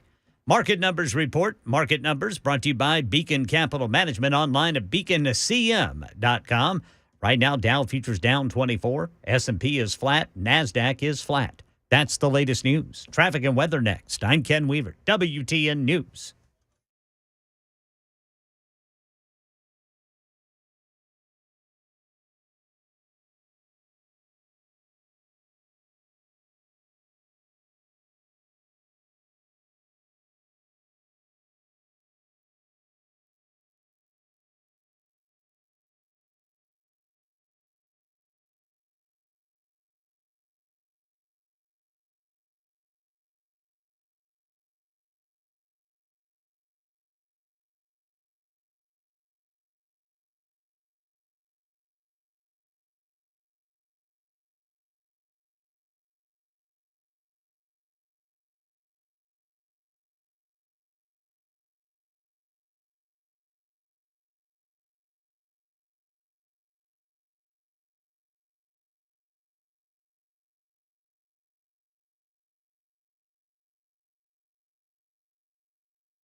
And we welcome you into Hour 3 of Nashville's Morning News. Recovering United States Congressman J.D. Hayworth of Arizona in for Dan the Man. 8 minutes past 7 Central Standard Time. Your standard means of contact to avail yourself of the interaction in this, arguably, the world's first interactive electronic medium, also known as News Talk Radio. Phone line to us, 615-737-9986, 615-737-WWTN, or if you should seek not for the conversation to be overheard by others, but you want to get a message to me, you can do so directly via email. jd@moneyradio.com. And just mentioning email brings to mind one of the greatest hoaxes ever perpetrated on the American people. It was in the 90s when I first got to Congress. And it was the public policy equivalent of one of those pranks they'd play on you at scout camp or church camp. Hey, can you go find me a left-handed hammer? Remember that deal? Well, here was the thing. We were besieged with letters saying, Congressman, please oppose any efforts to require stamps on email. Oppose the bill of Representative Shell. It was something like 6032P. Maybe that was the joke, the little nomenclature at the end. At any rate, staff would turn out these letters, Dear Mr. and Mrs. Constituent, and I would personalize the letter. You'll be pleased to know there are no efforts afoot to require stamps on email. There is no bill 6023P, and there is no Congressman Shell. In fact, I thought of Ronnie Shell, who, of course, played Corporal Duke Vincent on Gomer Pyle USMC. So this torrent of memories comes back. Most of the time, Washington, for members of Congress and the U.S. Senate, now everybody pretty much lives at home in their district or in their state, and they commute to Washington, D.C. But early on, in my first term, my family was in town. My parents were up from North Carolina. My granddad, the old Major League catcher, Ray Hayworth, who the day he finally left us, baseball keeps track of this stuff, he was the oldest living ex-major leaguer when he got the ultimate call up to eternity. And baseball keeps track of that stuff. The day he passed on, 98 years, 10 months, 4 days, and the guy who had served up the 59th home run to Babe Ruth back in 1927, that guy turned 98. So he was the oldest living ex-major leaguer. You don't hold that honorific too long. But my granddad was with us, and it was swampy on the swamp. It was one of those triple digits, both in terms of temperature and humidity kind of days. And ill-advisedly, I'm out with my granddad and kids for a short little walk around the block. And up pulls a CBS News truck with one of my favorite correspondents. She's since left CBS, now the host of Full Measure, Cheryl with an S. Atkinson. No gotcha, just the curiosity of Here's a member of Congress from Arizona, and he's complaining about the heat in Washington, D.C. And on cue, I offered that thing, well, back home, it's a dry heat, which it is out in the desert. Anyway, so Cheryl Atkinson, one of my faves, and I think she's been a straight shooter and basically has not been afraid to develop stories about of a conservative orientation in stark contrast to most folks you see on yon TV networks. Now, there's somebody else at CBS News who does a pretty daggone good job. Now, she used to be at Fox, and she's married to another guy named JD, but that's neither here nor there. Catherine Herridge has always done great work, and now she's over at CBS, and she even plays it straight over there. So on Deface the Nation, Margaret Brennan brings in the CBS News correspondents for a year-end roundtable. And it's amazing to see my old buddy David Martin, who did the stuff at the Pentagon, is, well, we're all growing up. I'll just put it that way. But Catherine Herridge has a prediction that, well, it ain't exactly for a happy new year. Take a listen to clip 6. Well, mine's a little dark. I just feel a lot of concern that 2024 may be the year of a black swan event. This is a national security event with high impact that's very hard to predict. There are a number of concerns that I have that factor into that. Not only this sort of enduring heightened threat level that we're facing, the wars in Israel, also Ukraine. And we're so divided in this country in ways that we haven't seen before. And I think that just creates fertile ground for our adversaries like North Korea, China, and Iran. And that's what concerns me most. It concerns me, too, not to mention what's going on the border. But wait till you hear what your Air Force is preoccupied with. That's coming up right now at 7:15. Time for a check of traffic from the Paul Winkler WTN Traffic Center. Here's Jack.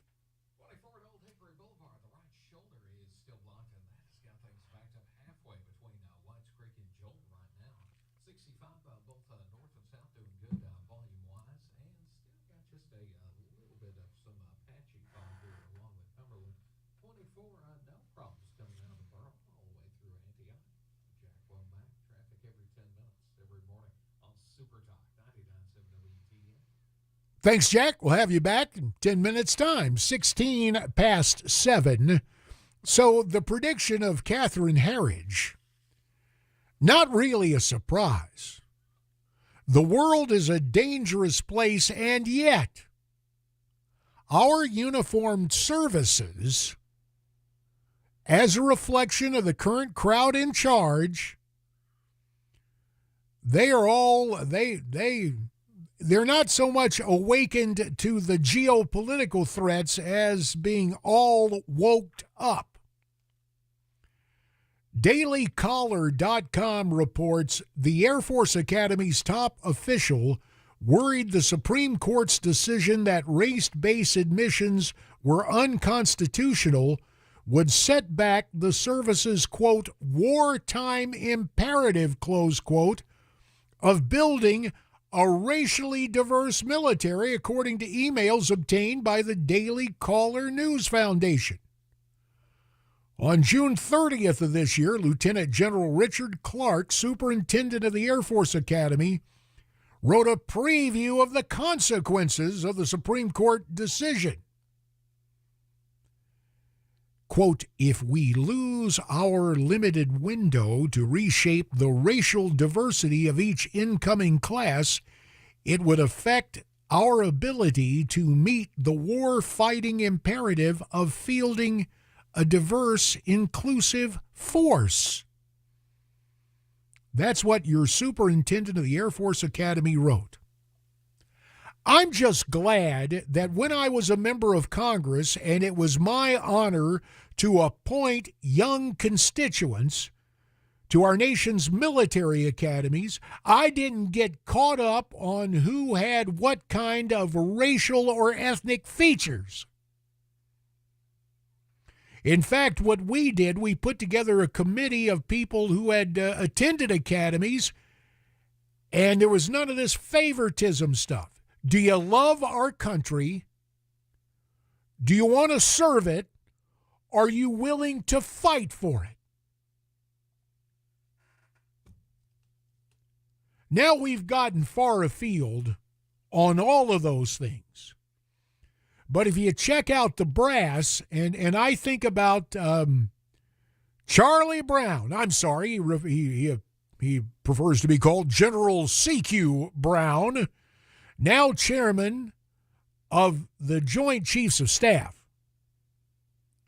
That guy, when he was Commander Air Force Pacific back in 2020, as a military man, he decides to make a video, a screed about George Floyd, and he reveals just how, well, the guy is wound too tight. Let me put it this way. As goofy, as silly Mark Milley was as chairman of the Joint Chiefs, he's gone, retired. Get the HE double hockey sticks out. What? Very sad, that guy. But this guy's even more dangerous, because if you are going to use racial identity along with the stars that festoon your shoulder as a rhetorical chip, I don't know if you're really defending America as much as you're all woke up and comatose when it comes to actual war fighting capabilities. You disagree? That's cool. Why don't you give me a call? 615-737-9986, 615-737-WWTN, 20 minutes past 7, JD for Dan on Nashville's Morning News.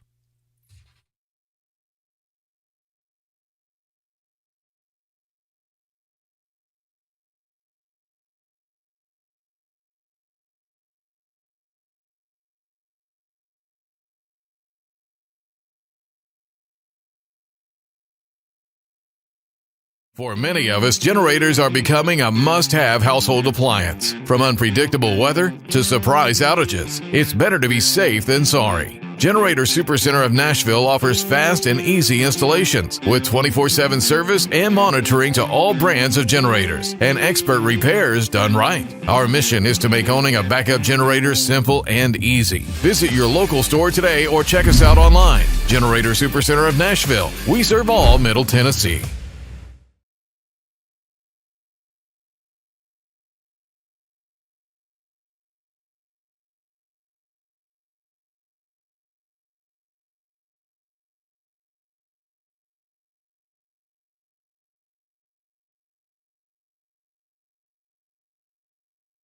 I wanted to touch on the history of Tethered and kind of how it came about. There's a handful of us that were already using similar equipment. At the time, however, you couldn't just go to the store and buy saddle equipment. It just didn't exist. And selfishly, we just were making gear that nobody else would make for us and that we wanted ourselves. And our goal was just to make enough to break even. Fortunately for everybody involved, it took off. It's got an appeal. People really liked it. When you think of a saddle, that's what I think of. That's the first name that I think of when I hear about a saddle. For me, the reason I got into it was I'm hunting public land, and most of the time I'm going pretty deep. Being lightweight and mobile was huge. I walk in with a pack and my bow. That's it. The more I did it, I was like, man, there's so many features here that are helping me improve as a hunter, where I can take different shot angles and stuff. And I'm going to tell you, I feel safe with this rope all the time. Yeah. From the ground up, I'm hooked in. If I fall off this thing, I'm just going to swing a little bit. And I think the learning curve is small. It's just about getting comfortable with your equipment. It's the biggest thing. And for me, it's repetition and then fine-tuning that to meet my needs. And that's the cool thing. What I like and what might meet my needs might be a little different from you. And even though we're doing the same thing, you can tweak it to meet your needs. And I really like that aspect about it. But we've done a really good job of just innovating and creating products that don't exist. You're seeing the growth of the sport, you're seeing the innovation, and you're seeing all of these cool things that we make, and it's because we actually use it.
Tracking the potential for snow here in Middle Tennessee. Meanwhile, another plane load of illegal aliens has departed Texas. And while President Biden's Secretary of State and Homeland Security Secretary deal with Mexico, President Biden's on the phone about the Israel-Hamas war. We'll tell you about these stories and more at 7:30 on Super Talk 99.7 WTN. And that means K-Dubs has that newscast for us in less than 4 minutes' time, 7:26 on this Wednesday morning. Well, I want to tell you right now, you better get ready. The headline, I'm looking at the monitor with the Fox News channel, and the headline today: Senate resumes talks on border deal, and wagging his finger on the curvy couch in New York City is my old congressional classmate, now the senior senator from South Carolina, Lindsey Graham, also known as Lindsey the Lilac. Now, just understand, when it comes to this border question, Lindsey's starting to look straight at the camera, and he's doing that kind of donut hole okay thing that, Trump usually does. That I can tell you. I guess Lindsey's trying to appear Trumpian. But whatever deal comes up, it ain't going to be good out of the Senate. As I explained earlier, old Mitch McConnell said that his lead man on this is Senator Lankford of Oklahoma. Yeah, real smart. The guy, I'm sorry, but like most of the Mitch McConnell mafia, they're cool with taking care of the surviving Koch brother, who, for reasons unknown to me, I mean, the guy is worth gazillions. Do we really need to depress the wages of Americans in the workplace and take more jobs for Americans and give them to illegals? Forgive me, but I've just seen too much of this hoo-ha. On a much more pleasant note, or, well, irreverent note, input from a reformed Washington wise man who spent some time out in my home state of Arizona. He writes, Congressman, Arizona is like living on the surface of the sun. It's not enjoyable.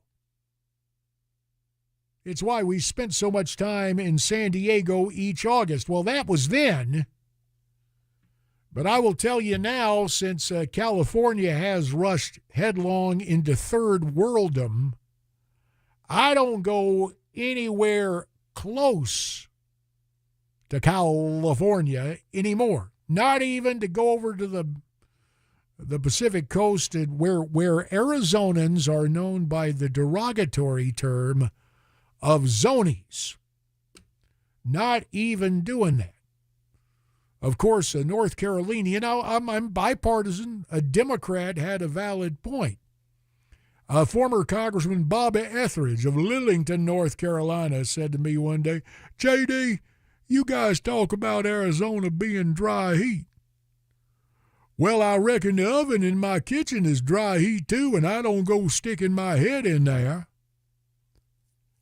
And I said, Bobby, that's a valid point. As we continue, Lindsay the Lilac, notwithstanding with his cursory star turn on the Fox News channel, South Carolina gets something absolutely right. I'll let you know what that is in mere moments. Would you looky here at 7:30, JD for Dan, Nashville's Morning News.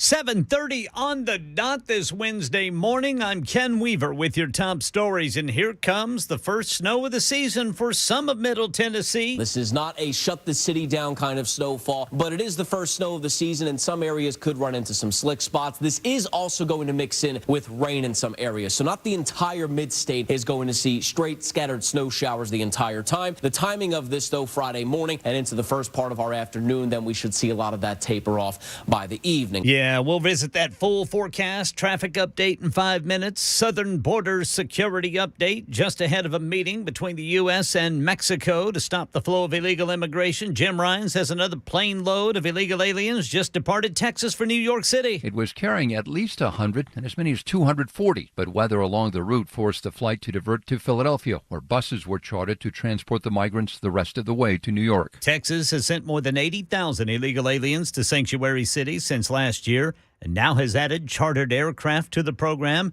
And the governor, Greg Abbott, says it won't stop until President Biden secures the southern border. And while Secretary of State Antony Blinken and Homeland Security Secretary Alejandro Mayorkas deal with Mexico, President Biden's on the phone about the Israel-Hamas war. President Biden speaking with Qatar's Emir, talking in a phone call about the urgent effort to release all remaining hostages held in Hamas, including American citizens, and the need to boost humanitarian aid to Gaza. The high-stakes call coming just a day after top Israeli official Ron Derner met with Secretary of State Blinken at the White House, discussing military operations and the possible return of hostages. Israel launching more than 200 rockets in a day. Hamas saying more than 250 people were killed in the last 24 hours. And Israeli Army Chief of Staff Herzai Halevi now warning the war will continue for many more months. That's the latest news. Traffic and weather next. I'm Ken Weaver, WTN News.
Coming up on, let me do my ciphering here. Time at the tone, beep, 7:37, 23 minutes before 8 Central Standard Time. Audio embellishment, organically produced by your special guest host and legend in his own mind, recovering United States Congressman J.D. Hayworth. Want to email me? Real simple. jd@moneyradio.com. Want to call and heckle, discuss, debate? 615-737-9986, 615-737-WWTN. Told you before the break, I would fill you in on something South Carolina has gotten right. A lot of things in the Palmetto State are pretty good. My old buddy Henry Doggin McMasters is, of course, the governor. As I mentioned earlier, Lindsay the Lilac is now the senior senator. Here's what I call good news from South Carolina, courtesy of redstate.com. South Carolina divests millions from Disney over structural rot. South Carolina State Treasurer Curtis Loftus has divested the state's money from Disney over the corporation not doing its fiduciary responsibility. Loftus blamed a structural rot within the company that he does not see it turning from. Quote, I think it's clear to anybody paying attention there's structural rot inside of Disney. It's deep, it's pervasive, and I suspect Bob Iger, since his return as the CEO, now realizes it can't be fixed. So Treasurer Loftus says, and it's not like it's pocket change. The portfolio of the state treasurer's office included $105 million in Disney debt securities, which will not be renewed upon maturity. So South Carolina is pulling its dough out of Disney. Surprise, surprise. Here's the problem. So many of us grew up with Disney, and we did not look at it as some sort of, pardon the pun, Mickey Mouse operation. Used to be, back in the day, it was family entertainment. But that was back when their primary clientele was boomers. Now Disney seems to be exclusively in the market for groomers. Hey, how's that working out, Bob? Now, while Disney continues to ride that inexorable submarine down to the depths, losing money, losing customers, and saying everything's fine, some other fairly newly minted Hollywood producers are back doing their thing. I refer to the former first couple, Barack and Michelle Obama. They got that big programming development gig with Netflix, y'all, and you may be familiar with that. And so their latest theatrical release with the message just brought out by one of the characters, don't trust white people. That builds unity, doesn't it? The new thing is a Obama-produced cartoon. And yes, it's complete with kids planning and attending a gay wedding. Now, isn't that special? Gosh, and to think years ago wasn't there a sitcom that had the title A New Kind of Family? Well, that's what's going on. Your culture and what your prevalent culture and entertainment hopes your kids will just pick up and wear as their own. That's what's been going on for years. It started out innocuous enough. 20, 30 years ago, it was just, oh yeah, Dad's a tubby Caucasian who's clueless. He's supposedly the patriarch of our family, but he's a dope. And then the supporting cast of various sitcoms, adherents to alternative lifestyles, well, they would be cast always as wise and patient and understanding and just all-around role models. So you wonder from those kinds of little helpful hints passed along ostensibly during entertainment. And it's not to say that people like that do not exist regardless of sexual preference, whatever. But it's the same kind of hoo-ha we hear, for example, about the people incorrectly labeled as migrants who remain accurately called illegal alien invaders.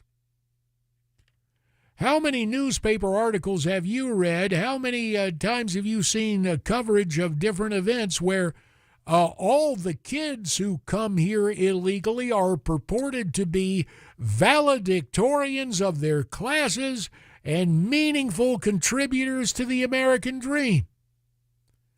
There might be a thimbleful of folks who actually meet that category, that description, but that just ain't the real world.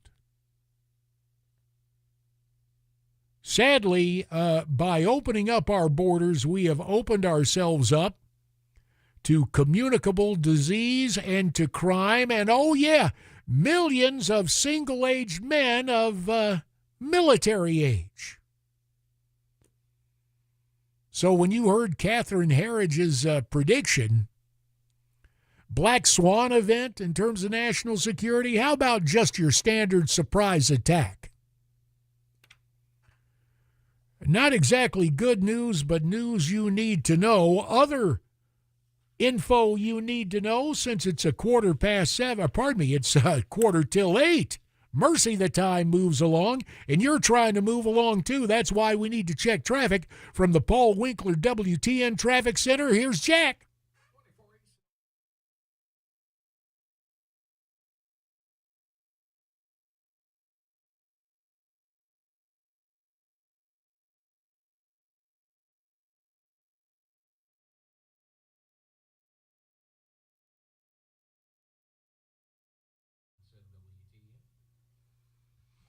And 7:46 right now. So a little more political news involving Tennessee's northerly neighbor up across the state line in the Commonwealth of Kentucky. A recent, as a matter of fact, it just happens to show up today. An opinion piece from USA Today.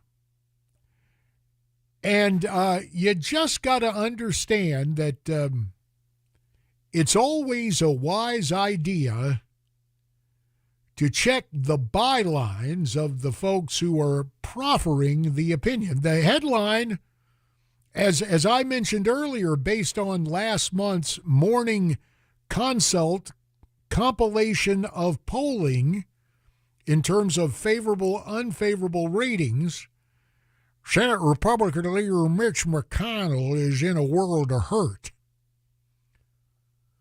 So USA Today, not exactly a national review, has an opinion piece, Mitch McConnell is out of step with the majority of Americans, he must go. Yeah, it's that I think most folks agree with. The problem is the woman who wrote this, Janessa Hilliard, a fellow Arizonan. Here's the way she describes herself. It's not featured in her USA Today opinion piece. With a degree in women and gender studies and a background in communications, I'm passionate about sharing complex subjects with audiences through intersectional narratives. What? Okay, so this gal is a lefty. She's got her pronouns all up there, but it does not mean, despite this particular column writer's culture and heritage and path of academic non-rigor through some American university, what she writes about old Mitch is pretty much on the mark. Senate Minority Leader Mitch McConnell once legislated on behalf of the interest of Americans. Today he's nothing more than an opportunist who will sell out the American people to foreign interests and maintain his post as the leader of the Senate Republican Conference at the expense of legislative victories. He must go. Well, okay, leftist lady, that may be true. And maybe we should consider this rather than whomever the left will put up to run to run for that Senate seat. Maybe it's time for Republicans in the Commonwealth of Kentucky to go, okay, who is the guts-up conservative who can go take Mitch's place? Because his chance to enjoy retirement is long overdue. On that point, the piece in the USA Today opinion section is correct, regardless of the leftist who wrote it.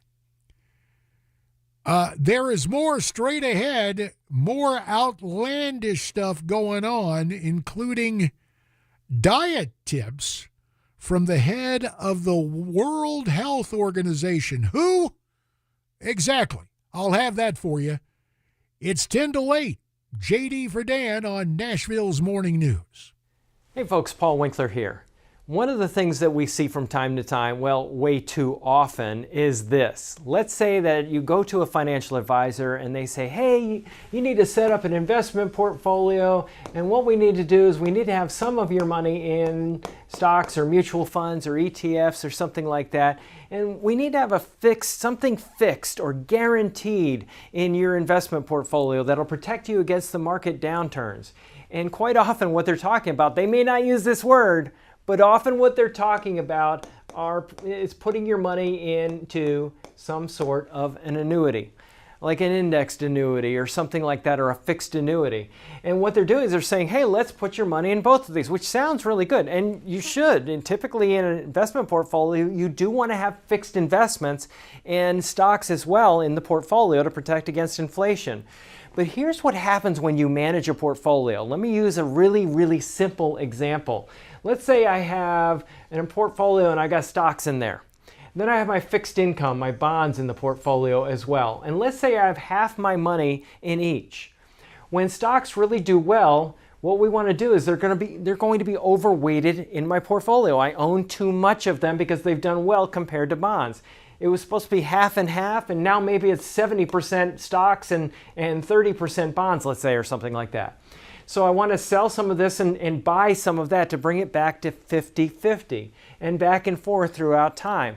Well, the problem is when you're managing a portfolio and rebalancing in that way, bringing it back to the original portfolio mix of half and half in my example, I'm going to have to incur a trading cost or a commission or a back-end surrender with the annuity. It doesn't make any sense to use that product in this particular manner. Why do people do it?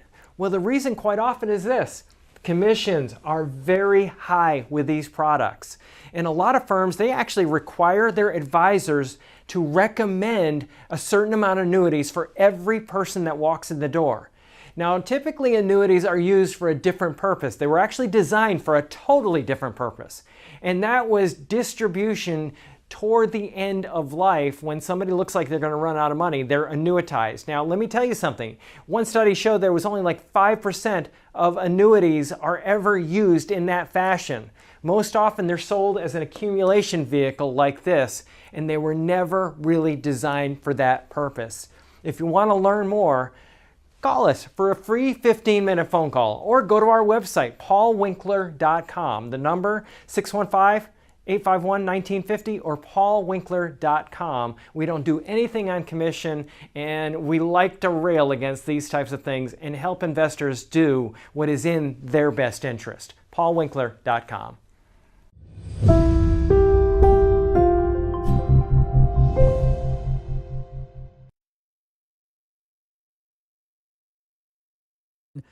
Southern border security update, another caravan heading for the U.S. President Biden working the phones to try to get hostages released in the Israel-Hamas conflict, and all that Mideast tensions impacting your wallet. These stories and more at 8 on Super Talk 99.7 WTN. And we thank you very much, K-Dubs. Ken Weaver's incisive report just 6 minutes away. 7:54 Central Standard Time. And what is standard issue from the United Nations, any of its affiliated organizations, is usually patently anti-American. You know, I got to the point when I was serving in Congress that it was just time I got a couple of appropriations amendments passed to actually stop funding some of the hoo-ha at the UN. I think it was the Human Rights Commission, the leadership rotation had moved on to put Iran in charge of human rights at the UN. And then you just stop and think about that real estate there in Turtle Bay in New York.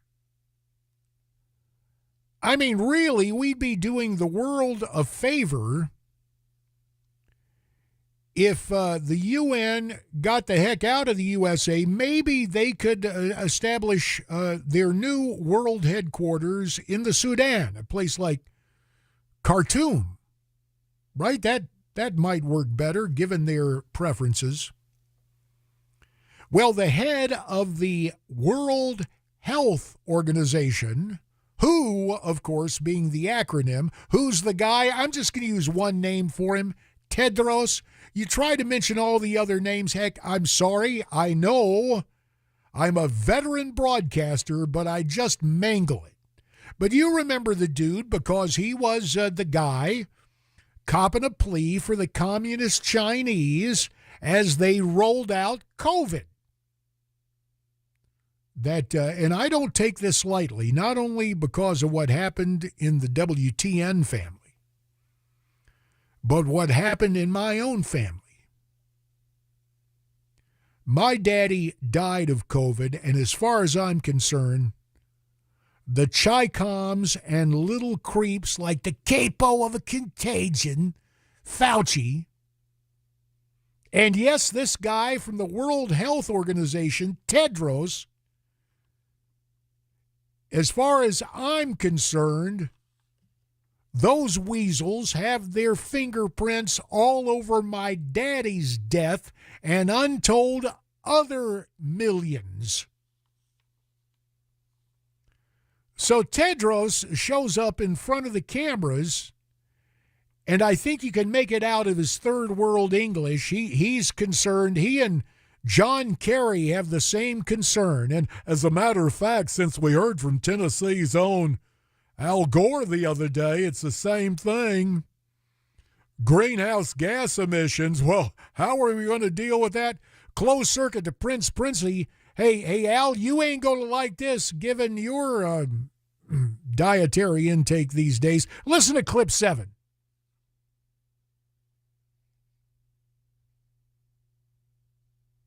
Clip 7. Our food systems are harming the health of people and planet. Food systems contribute to over 30% of greenhouse gas emissions and account for almost 1/3 of the global burden of disease. Transforming food systems is therefore essential by shifting towards healthier, diversified, and more plant-based diets. More plant-based diets. Now, look, he's not just telling you to eat your vegetables. He's talking, I don't know, I haven't been in a Burger King in eons. They still selling that meatless Whopper? Oh, yeah, and there's bugs out there, too. Gee. 2 minutes in front of 8. Next hour, the complaining traveler who gets a realistic talking to from airline personnel. That and more ahead. J.D. Verdan on Nashville's Morning News.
Eight o'clock on the dot. I'm Ken Weaver with your top stories. Stefano DiPietro tracking the potential for the first snow of the season in Middle Tennessee. This is going to be very minor snowfall for us, so it's not going to be a major snowfall event. It's not going to shut down roadways. It's not going to be a major problem, but what is going to be an issue is isolated slick spots, which can be honestly more dangerous than if the roads are completely covered. So we're eyeing up Friday morning through the early part of the afternoon, scattered flurries and snow showers, and mainly looking toward the overpasses and bridges for some slick areas. Yeah, got the full forecast, traffic updates in 5 minutes, and election 2024. The Michigan Supreme Court this morning rejecting an attempt to remove former President Trump from the 2024 ballot based on the U.S. Constitution's insurrectionist ban. The outcome contrasts with the recent ruling from the Colorado Supreme Court, which kicked Trump off its primary ballot because of his alleged role in that Capitol riot. Southern border security update. Jay O'Brien says the nation's top diplomat and Homeland Security chief going to be in talks with Mexico's president today. Secretary of State Antony Blinken and Homeland Security Secretary Alejandro Mayorkas expected to push the Mexican government to step up immigration enforcement within their own borders. The urgent meeting comes as migrant border crossings hit historic highs. Border Patrol reporting on average nearly 10,000 apprehensions a day last week. Yeah, yesterday. President Biden spoke with his. Yesterday, Mexico authorities did nothing to stop a caravan of 6,000 people crossing over the border with Guatemala. on the way to the U.S. border. And President Biden is working the phones to try to find a way forward in the Israel-Hamas war, while concerns increase that the conflict could spread wider. His Qatari counterpart to discuss how to bring back the more than 100 hostages still held in Gaza, including Americans. The U.S. military carried out multiple airstrikes in Iraq in retaliation for attacks by Tehran-linked militants. Now, Iran calling it a hostile act that infringed its sovereignty. That's Britt Clinette reporting. And all that tension in the Middle East is hitting you in the wallet, says Liz Landers. Oil and gas prices both on the rise after the Pentagon carried out airstrikes on Iranian-backed militants in Iraq. In a statement, Secretary of Defense Lloyd Austin saying he and President Biden, quote, will not hesitate to take necessary action to defend the United States, our troops, and our interests. There is no higher priority. But the economic impact on everyday Americans now becoming clear with rising shipping costs. And oil prices up more than 2% in the last 24 hours. Gas prices up 6 cents per gallon nationwide in the last week, but rising as much as 16 cents in places like Florida. Yeah, right now in Middle Tennessee, Gas Buddy puts the average price per gallon at $2.86. Market Numbers report. Market Numbers brought to you by Beacon Capital Management, online at beaconcm.com. Dow futures down 17 ahead of this morning's opening bell. S&P flat. NASDAQ up 15. That's the latest news. Traffic and weather next. I'm Ken Weaver, WTN News.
The fourth and final hour of Nashville's morning news, but hey, who's counting?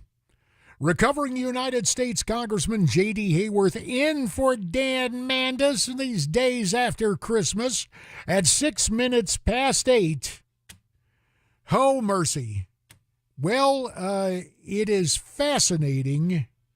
Sorry to go into that kind of Leonard Nimoy as Mr. Spock. Fascinating, Captain.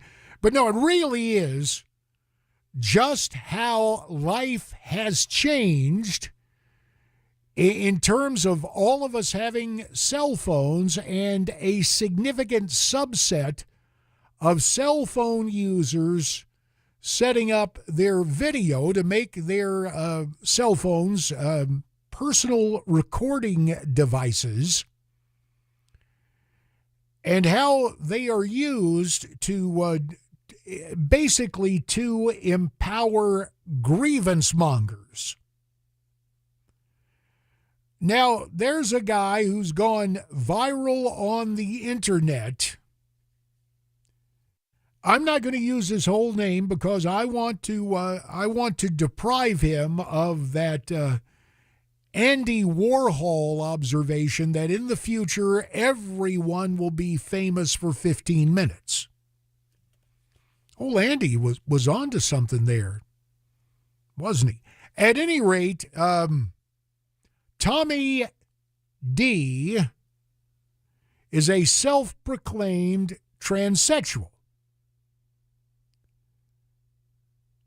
Now, if he just wanted to live life, that'd be okay, and understand that people might not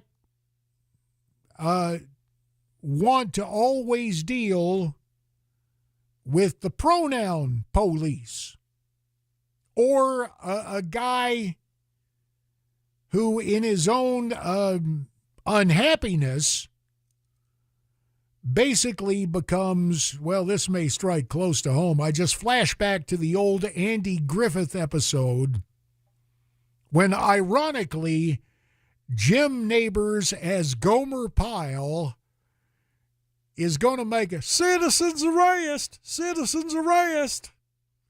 of Barney Fife, Don Knotts, for some infraction that the deputy engaged in. So this leftist grievance monger is trying his own citizen shaming, if not a citizen's arrest, 3 days before Christmas at one of the little stands at the flight gates at New York's LaGuardia Airport. He decides to let people working for Delta Airlines know just how upset he is that he has been misidentified with those airline employees using the wrong pronoun. Now you will hear the familiar lament of a leftist grievance monger, okay, a whiner, and you will hear an altogether rational response, actually quite reasonable, that quite frankly, as a society, we could use a lot more of this type of response. So listen to how it went down. The viral video from the little gate desk there at LaGuardia Airport 3 days before Christmas, clip 1. And what about when a Delta employee misgenders you intentionally? While he's talking, you're talking. You just misgendered me again. Okay. Multiple times. Gotcha. Both of you have. Sorry. Wasn't intentional, but if you want to take it personal, that's also. Well, she did do it intentionally twice. You're talking to me too. You said she and then you said he. You're being condescending, and if you want to continue, I have full authority to escort you out the building right this moment if you want to play that game with me. Okay. Would you like to continue 3 days before Christmas? I really don't mind. Amen. Tell him. See, here's the deal, and I understand that you might hear this. Well, probably not, but you might have a different take. Congressman, I know you're a conservative, but it doesn't mean you need to be cruel before Christmas. This troubled soul was just seeking what behavioral scientists and communications experts would call recognition of other.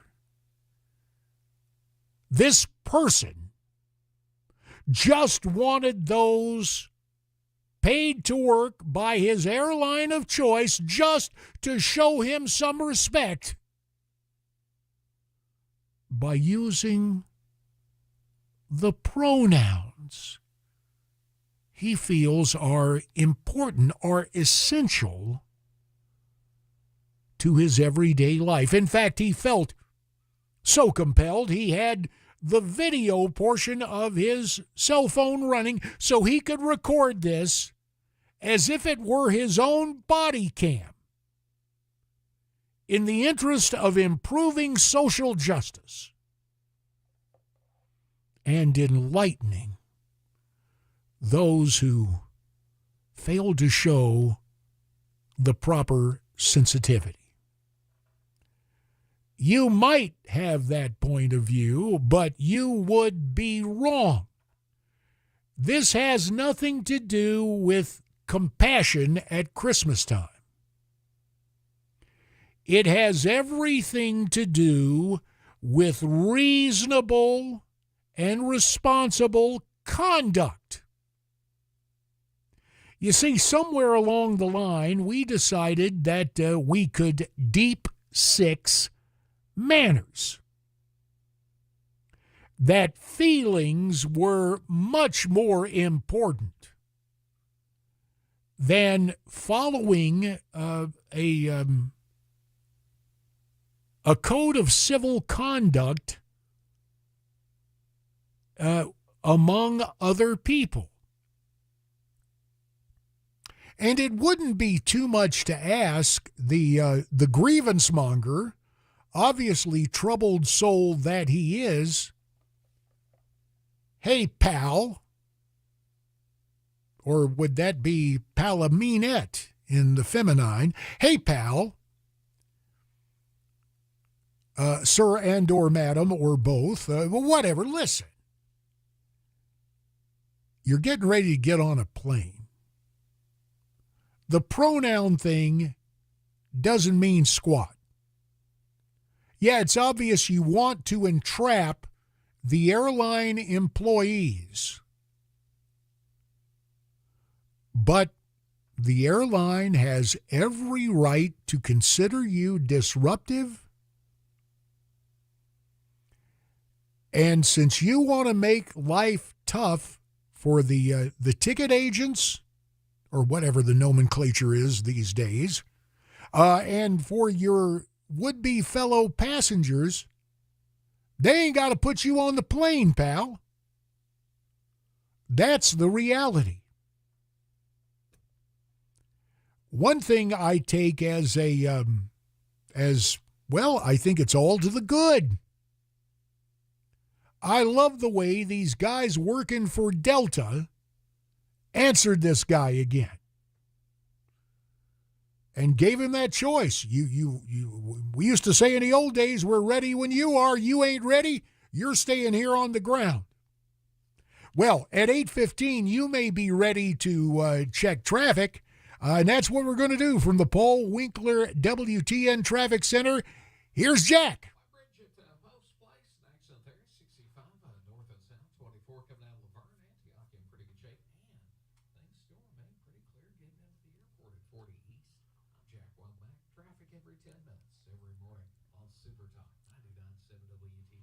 Thanks, Jack. We'll have you back in 10 minutes' time. So, yeah, it's just reached the point. Well, it's kind of like back when I started raising HE-double hockey sticks about illegal immigration. Whole bunch of people said, ooh, wait a minute. They'll call you a racist. They'll call you cruel. Yeah, well, you know what? It ain't racist to say, look, I don't care who you are, just come to the country legally. Follow our laws. That has nothing to do with racism or cruelty or anything. But do you remember that? 2 decades ago, it was a definite disincentive. Now, things have gotten so far down the road that we are seeing our southern border completely erased, and we've got the Secretary of State and the Secretary of Homeland Security down in Mexico today trying to ask El Presidente AMLO, won't you please take more of our money, and, well, you can still send the people up. This is just more for a show. But I tell you, it's refreshing to me to steal the name of a franchise that has done pretty well for the guys who came over. To me, this is chicken soup for my soul. Let's just listen once again to the interchange at New York's LaGuardia Airport 3 days before Christmas, when a leftist grievance monger was trying to police pronouns, and the Delta Airlines employee was having none of it. Clip one more time. And what about when a Delta employee misgenders you intentionally? While he's talking, you're talking. You just misgendered me again. Okay. Multiple times. Gotcha. Both of you have. Wasn't intentional, but if you want to take it personal, that's also. Well, she did do it intentionally twice. You're talking to me too. You said she and then you said he. You're being condescending, and if you want to continue, I have Port Authority escort you out the building right this moment if you want to play that game with me. Okay. Would you like to continue 3 days before Christmas? I really don't mind. I'm good. Amen, brother. Get rid of the guy. And quite frankly, we need a lot more assertiveness, polite assertiveness out of those running businesses, or those in the service-oriented industries, in retail sales. That's it. That's the term I'm looking for. Not arrogance, a helpful attitude, but when this kind of posturing and threat. And I shouldn't. This just kind of assault on the senses from those who are obviously troubled, and they want to share their pathologies with the rest of us. A good old-fashioned reality check with, hey, you can stay on the ground. Nobody raised a hand in anger. Just outlined, if you want to be disruptive, you can stay here instead of catching your flight for the ATL. But you keep this up, Podna, you gonna be SOL. And as far as I'm concerned, that interaction and that responsible Delta employee gave us a little glimpse of sanity. Still ahead, stuff that is decidedly insane. And I will share that with you, too. 20 minutes past 8, JD for Dan on Nashville's Morning News. For many of us, generators are becoming a must-have household appliance. From unpredictable weather to surprise outages, it's better to be safe than sorry. Generator Supercenter of Nashville offers fast and easy installations with 24/7 service and monitoring to all brands of generators and expert repairs done right. Our mission is to make owning a backup generator simple and easy. Visit your local store today or check us out online. Generator Supercenter of Nashville. We serve all Middle Tennessee. I wanted to touch on the history of Tethered and kind of how it came about. There was a handful of us that were already using similar equipment. At the time, however, you couldn't just go to the store and buy saddle equipment. It just didn't exist. And selfishly, we just were making gear that nobody else would make for us and that we wanted ourselves. And our goal was just to make enough to break even. Fortunately for everybody involved, it took off. It's got an appeal. People really liked it. When you think of a saddle, that's what I think of. That's the first name that I think of when I hear about a saddle. For me, the reason I got into it was I'm hunting public land, and most of the time I'm going pretty deep. Being lightweight and mobile was huge. I walk in with a pack and my bow. That's it. The more I did it, I was like, man, there's so many features here that are helping me improve as a hunter, where I can take different shot angles and stuff. And I'm going to tell you, I feel safe with this rope all the time. Yeah. From the ground up, I'm hooked in. If I fall off this thing, I'm just going to swing a little bit. And I think the learning curve is small. It's just about getting comfortable with your equipment. It's the biggest thing. And for me, it's repetition and then fine-tuning that to meet my needs. And that's the cool thing. What I like and what might meet my needs might be a little different from you. And even though we're doing the same thing, you can tweak it to meet your needs. And I really like that aspect about it. But we've done a really good job of just innovating and creating products that don't exist. You're seeing the growth of the sport, you're seeing the innovation, and you're seeing all of these cool things that we make, and it's because we actually use it.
Tracking the potential for snow in Middle Tennessee, a ruling in Michigan's attempt to give Trump the boot from the ballot. High-level meeting in Mexico today about illegal immigration and talks between the White House and leaders in the Middle East. All this and more coming up at 8:30 on Super Talk 99.7 WTN. And Ken Weaver's most excellent newscast is little more than 5 minutes away. In fact, time at the host-generated tone will be 8:25. Coming up, wait for it. Boop. Yeah, saving money. Going organic with sound effects this morning. Well, I don't want to give you the impression that everything that emerges culturally for us is harmful. In fact, now, and if you're driving, please have your hands gripping the wheel at 10 o'clock and 2 o'clock, the position for traffic safety. Pay attention to where you're headed, but hear me out on this. It ain't a holiday movie, but it's a motion picture that was released, back about 6 weeks before I finished second in the midterm elections that year. The director of the film is one of the creators of Beavis and Butthead and King of the Hill and all, Mike Judge. Do you remember the movie Idiocracy? A great, great plot.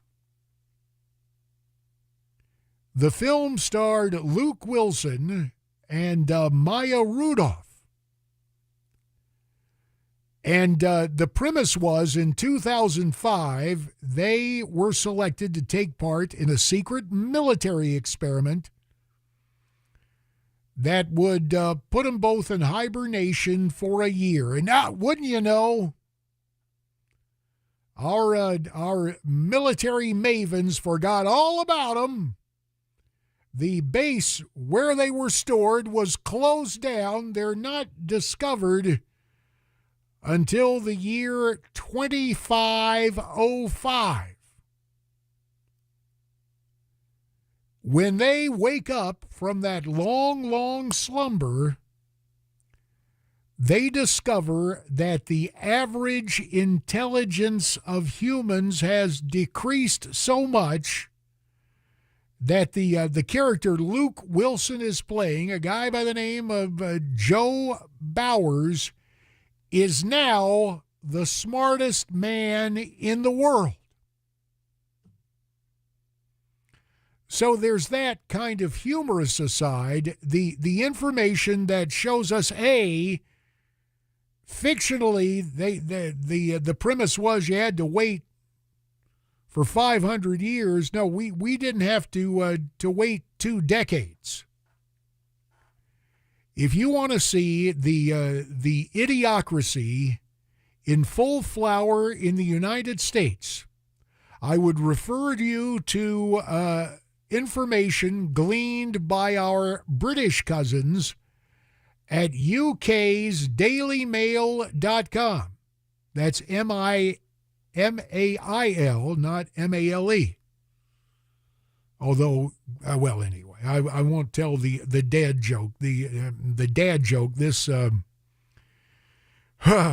here's the headline: 1 in 5 young Americans has a positive view of Osama bin Laden. Disturbing Daily Mail poll results also reveal 3 in 10 Gen Zers think the views of the 9/11 mastermind were, quote, a force for good. The idiocracy is in full bloom in these here United States of America. Now, is it dumbing down? Is it leftist indoctrination? I'd love to hear from you. Just your response. This is disturbing, to say the least. 615-737-9986, 615-737-WWTN. I'm interested in hearing what you have to say. But right now, let's hear what K-Dubs has to say. It's 8:30, JD for Dan, Nashville's Morning News.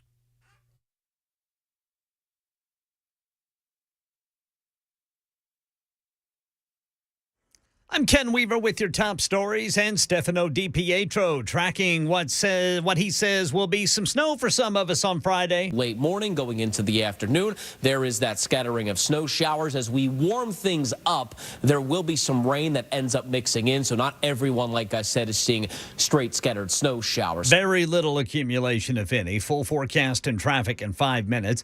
Election 2024, former President Trump stays on the Republican primary ballot in Michigan. The Michigan Supreme Court rejected an attempt to remove Trump based on the U.S. Constitution's insurrectionist ban. The Secretaries of State and Homeland Security on their way to a meeting with Mexico's president to discuss the unprecedented surge of people entering the U.S. illegally at the southern border, and talks between the White House and leaders in the Middle East trying to find a way forward in the Israel-Hamas war, while concerns increase that the conflict could spread wider. Market Numbers Report. Market Numbers brought to you by Beacon Capital Management. Online at beaconcm.com. Here's Jim Ryan. The major stock averages were set to open unchanged from Tuesday's close. Dow futures before the opening bell were a fraction lower. S&P and NASDAQ futures were slightly higher. The Dow Jones opened its trading week with a 159-point gain yesterday, closing at 37,545. The Standard & Poor's 500 added 0.4%. The NASDAQ Composite picked up 0.5%. America's Strategic Petroleum Reserve is getting a boost after the largest sale in history last year. The Department of Energy bought 3 million barrels of oil, spending about $77 a piece. Last year, the Biden administration sold oil from the reserve to help control prices after Russia's invasion of Ukraine. And Apple is appealing a decision to ban imports of some of its Apple Watches. The company's in a patent fight with a medical technology firm over the sensors used in those watches to measure blood oxygen levels in the wearer. All right, we are 2 minutes into the trading day. Right now, the Dow is down 44. The S&P is flat. The NASDAQ is up 28. That's the latest news. Traffic and weather next. I'm Ken Weaver, WTN News.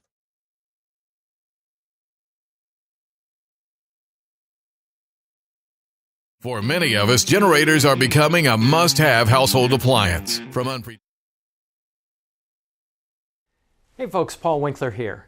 One of the things that we see from time to time, well, way too often, is this. Let's say that you go to a financial advisor and they say, hey, you need to set up an investment portfolio, and what we need to do is we need to have some of your money in stocks or mutual funds or ETFs or something like that, and we need to have something fixed or guaranteed in your investment portfolio that'll protect you against the market downturns.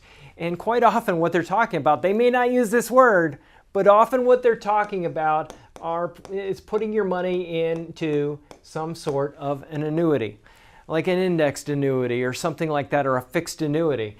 And what they're doing is they're saying, hey, let's put your money in both of these, which sounds really good. And you should. And typically in an investment portfolio, you do want to have fixed investments and stocks as well in the portfolio to protect against inflation.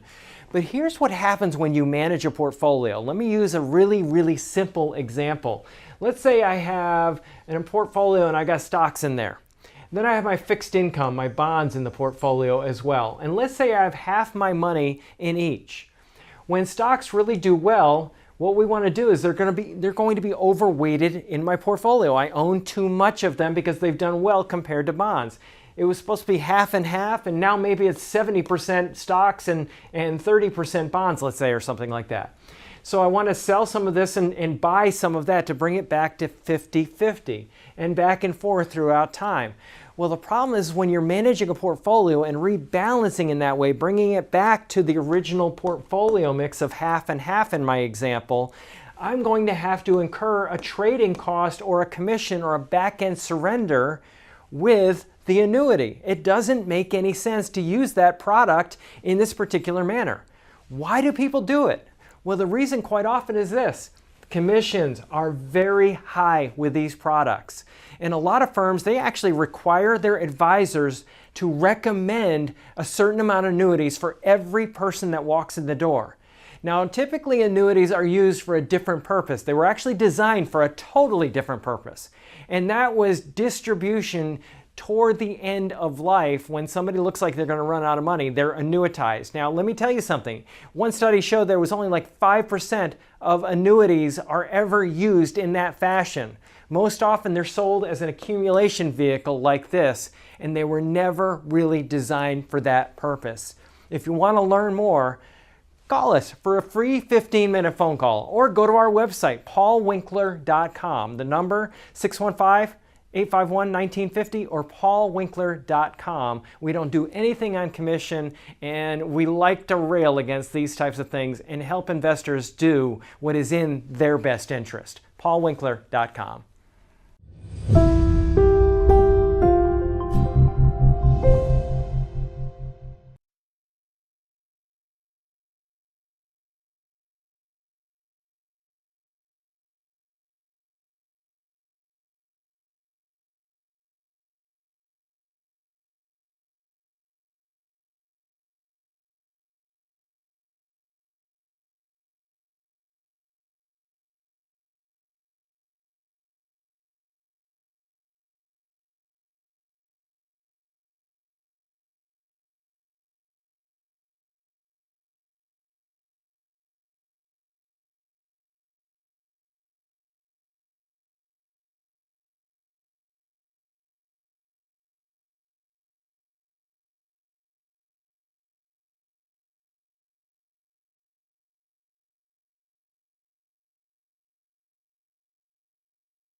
23 minutes in front of 9, heading down the home stretch on this Wednesday morning.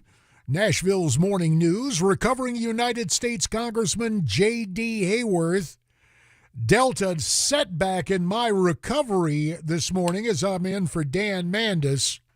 And I really am interested if you might have thoughts for me on this one. 615-737-9986, 615-737-WWTN. Email directly to me, jd@moneyradio.com. And this, our British cousins at the Daily Mail, with this shock poll, 1 in 5 young Americans has a positive view of Osama bin Laden. Disturbing Daily Mail poll results also reveal 3 in 10 Gen Zers think the views of the 9/11 mastermind were, quote, a force for good. Now, the obvious question is, where would folks get this idea? The obvious answer is school. Now, we have documented, and others in other settings have documented how the modern university system has lost its way. How it has become the cash cow, taking money from you, even taking money, the obscene thing that the Biden bunch was doing, of course, despite court cases against it, the notion that, the feds will come along and pay your student loan. Now, never mind the fact that doesn't help the single mom who's working in a breakfast joint and has kids at home. Some of her tax dollars will go to pay for your degree in gender studies or whatever other leftist bilge they've invented on your campus. Yeah, and it pains me to say that because I guess officially I'm an old guy. Because when I went and when I attended North Carolina State, there actually was an education in humanities and the liberal arts, despite my alma mater's reputation for excellence in engineering and the agricultural and mechanical arts. There was a growing school of humanities and social sciences. And I can remember, especially in political science, being very good friends with instructors, with professors who were diametrically opposed to me politically, but there was no effort to stifle or stuff or repress, thus the new term stuffle, the free expression of ideas. But when you get away from facts and set up toxic fantasies, this has nothing to do with diversity of thought. When you've got our young people, 1 out of every 5 saying, yeah, Osama bin Laden, good guy, good dude. And then the Gen Zers, 3 in 10 Gen Z voters saying that the man responsible for the killing of thousands of Americans was, quote, a force for good. I said by way of intro I was going to tip my cap to Hollywood for that 2006 film Idiocracy, But again, unlike the premise of that movie, we did not have to wait a half century. We're already there.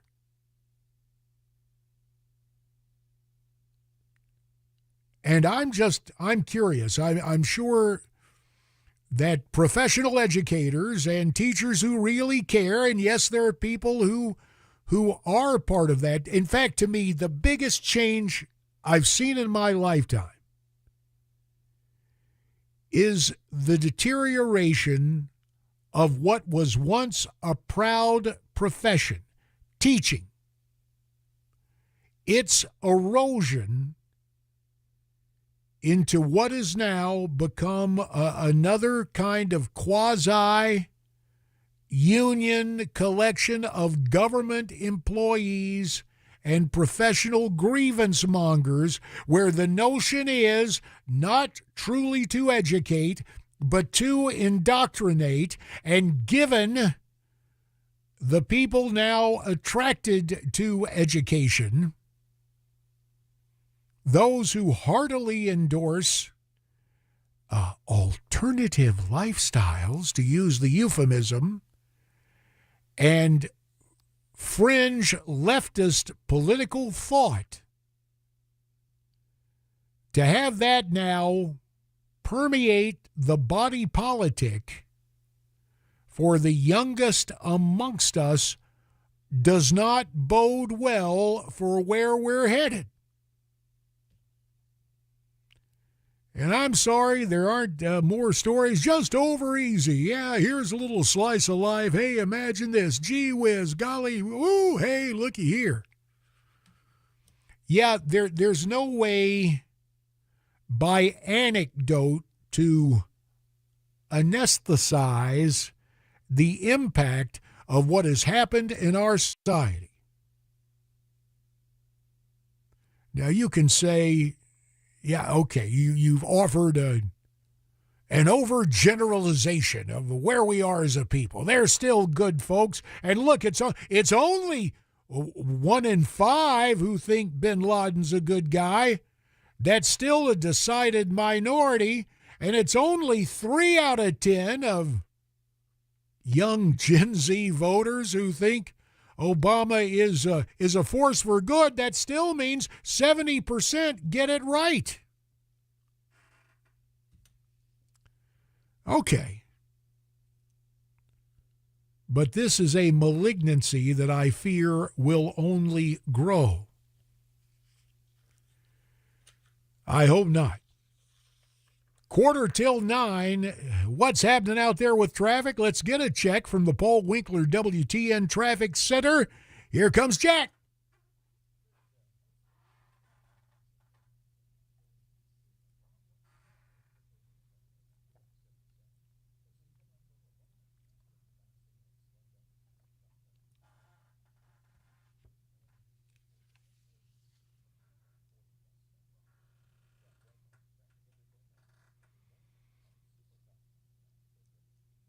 Thanks, Jack. We'll have you back before we all part company.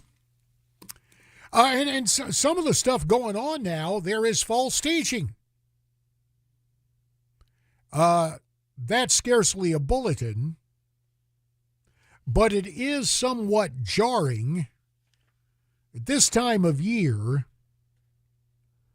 to see the way that, I mean, here's the irony of irony. We just celebrated Christmas. What did the good Lord himself say? You shall know the truth, and the truth shall set you free. And what did the Roman governor Pilate say to the Lord when he was trying to dodge the political jam he was in? To have Jesus crucified, to let Barabbas go? Pilate asks, what is truth? Well, some bilge we heard from a priest on CNN right before Christmas ain't the truth. CNN continues to play politics and to do so with the good Lord himself. Now understand, for everybody who wants to yell at evangelical Christians and how politics bends and shapes the gospel, no, I just want you to hear. I just want you to hear the very curious interpretation of who Christ Jesus is in the eyes of Catholic priest Father Edward Beck on CNN the other day. Clip 2. The story of Christmas is about a Palestinian Jew. Now, how often do you find those words put together? A Palestinian Jew born into a time when his country was occupied, right? They can't find a place for her to even give birth, his mother. They're homeless. They eventually have to flee as refugees into Egypt, no less. I mean, you can't make up the parallels to our current world situation right now. No, but that's exactly what you did, Father. That's exactly what you did. You made up the parallels to our current world situation. And as so often is the case, there was a daily double from CNN, the Vatican correspondent, moments before Father Beck intoned his historical inaccuracies, tweeted out, if Jesus were born today, he would be born in Gaza under rubble. Factually incorrect. Geographically, Bethlehem, the prophet Micah told us the Lord's birth would take place in Bethlehem. Bethlehem's in the West Bank, not Gaza. And Christ Jesus entered human history a full century before a place called Palestine was known. The Romans made that geopolitical subdivision of conquest. They called it Syria, Palestina. 100 years before that, Christ was born. But hey, what's accuracy when you have a political point of view you want to push? Huh? Well, yeah. Merry Christmas, huh? 10 minutes till 9, JD for Dan, Nashville's Morning News continues.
A ruling in Michigan's attempt to give Trump the boot from the ballot. High-level meeting in Mexico about illegal immigration. Talks between the White House and leaders in the Middle East. These stories and more at 9 on Super Talk 99.7 WTN.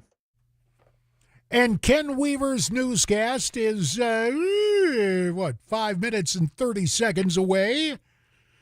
8:54.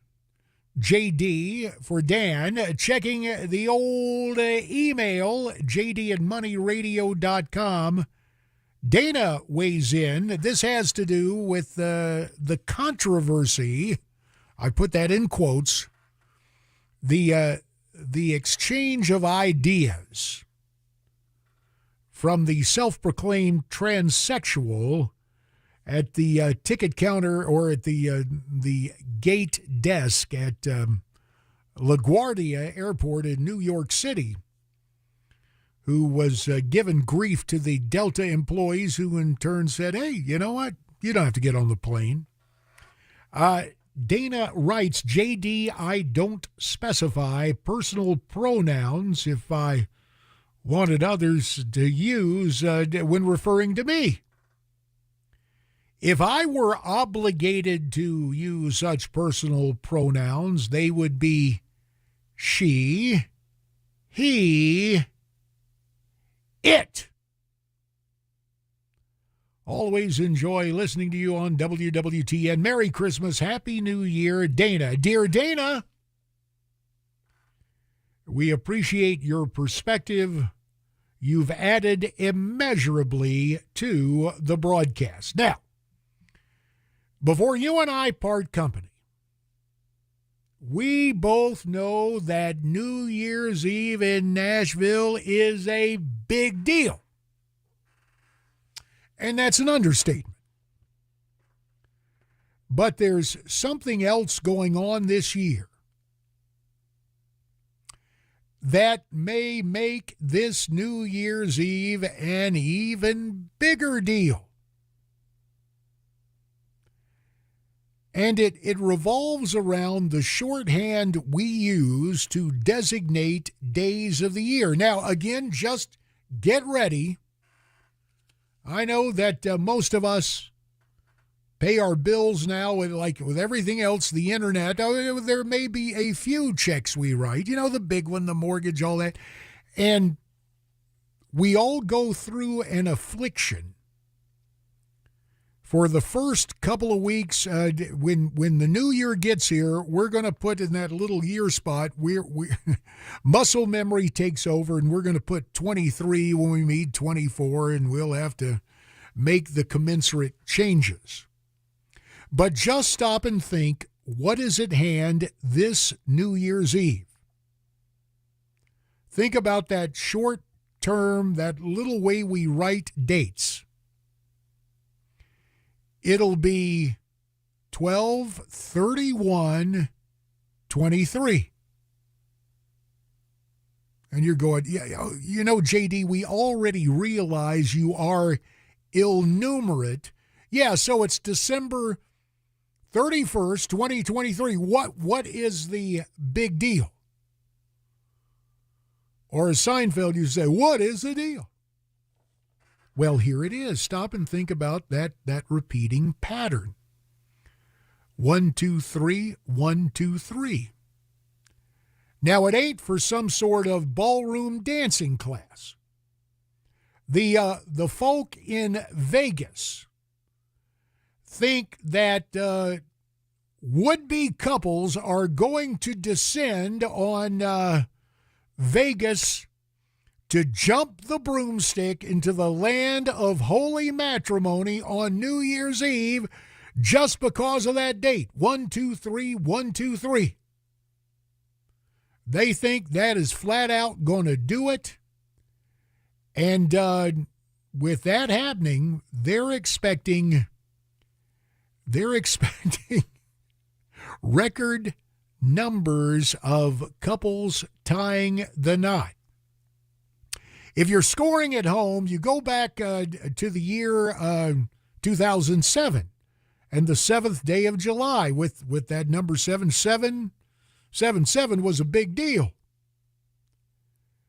But the number they want to beat in Vegas for wedding ceremonies New Year's Eve, 4,492. Will they beat it?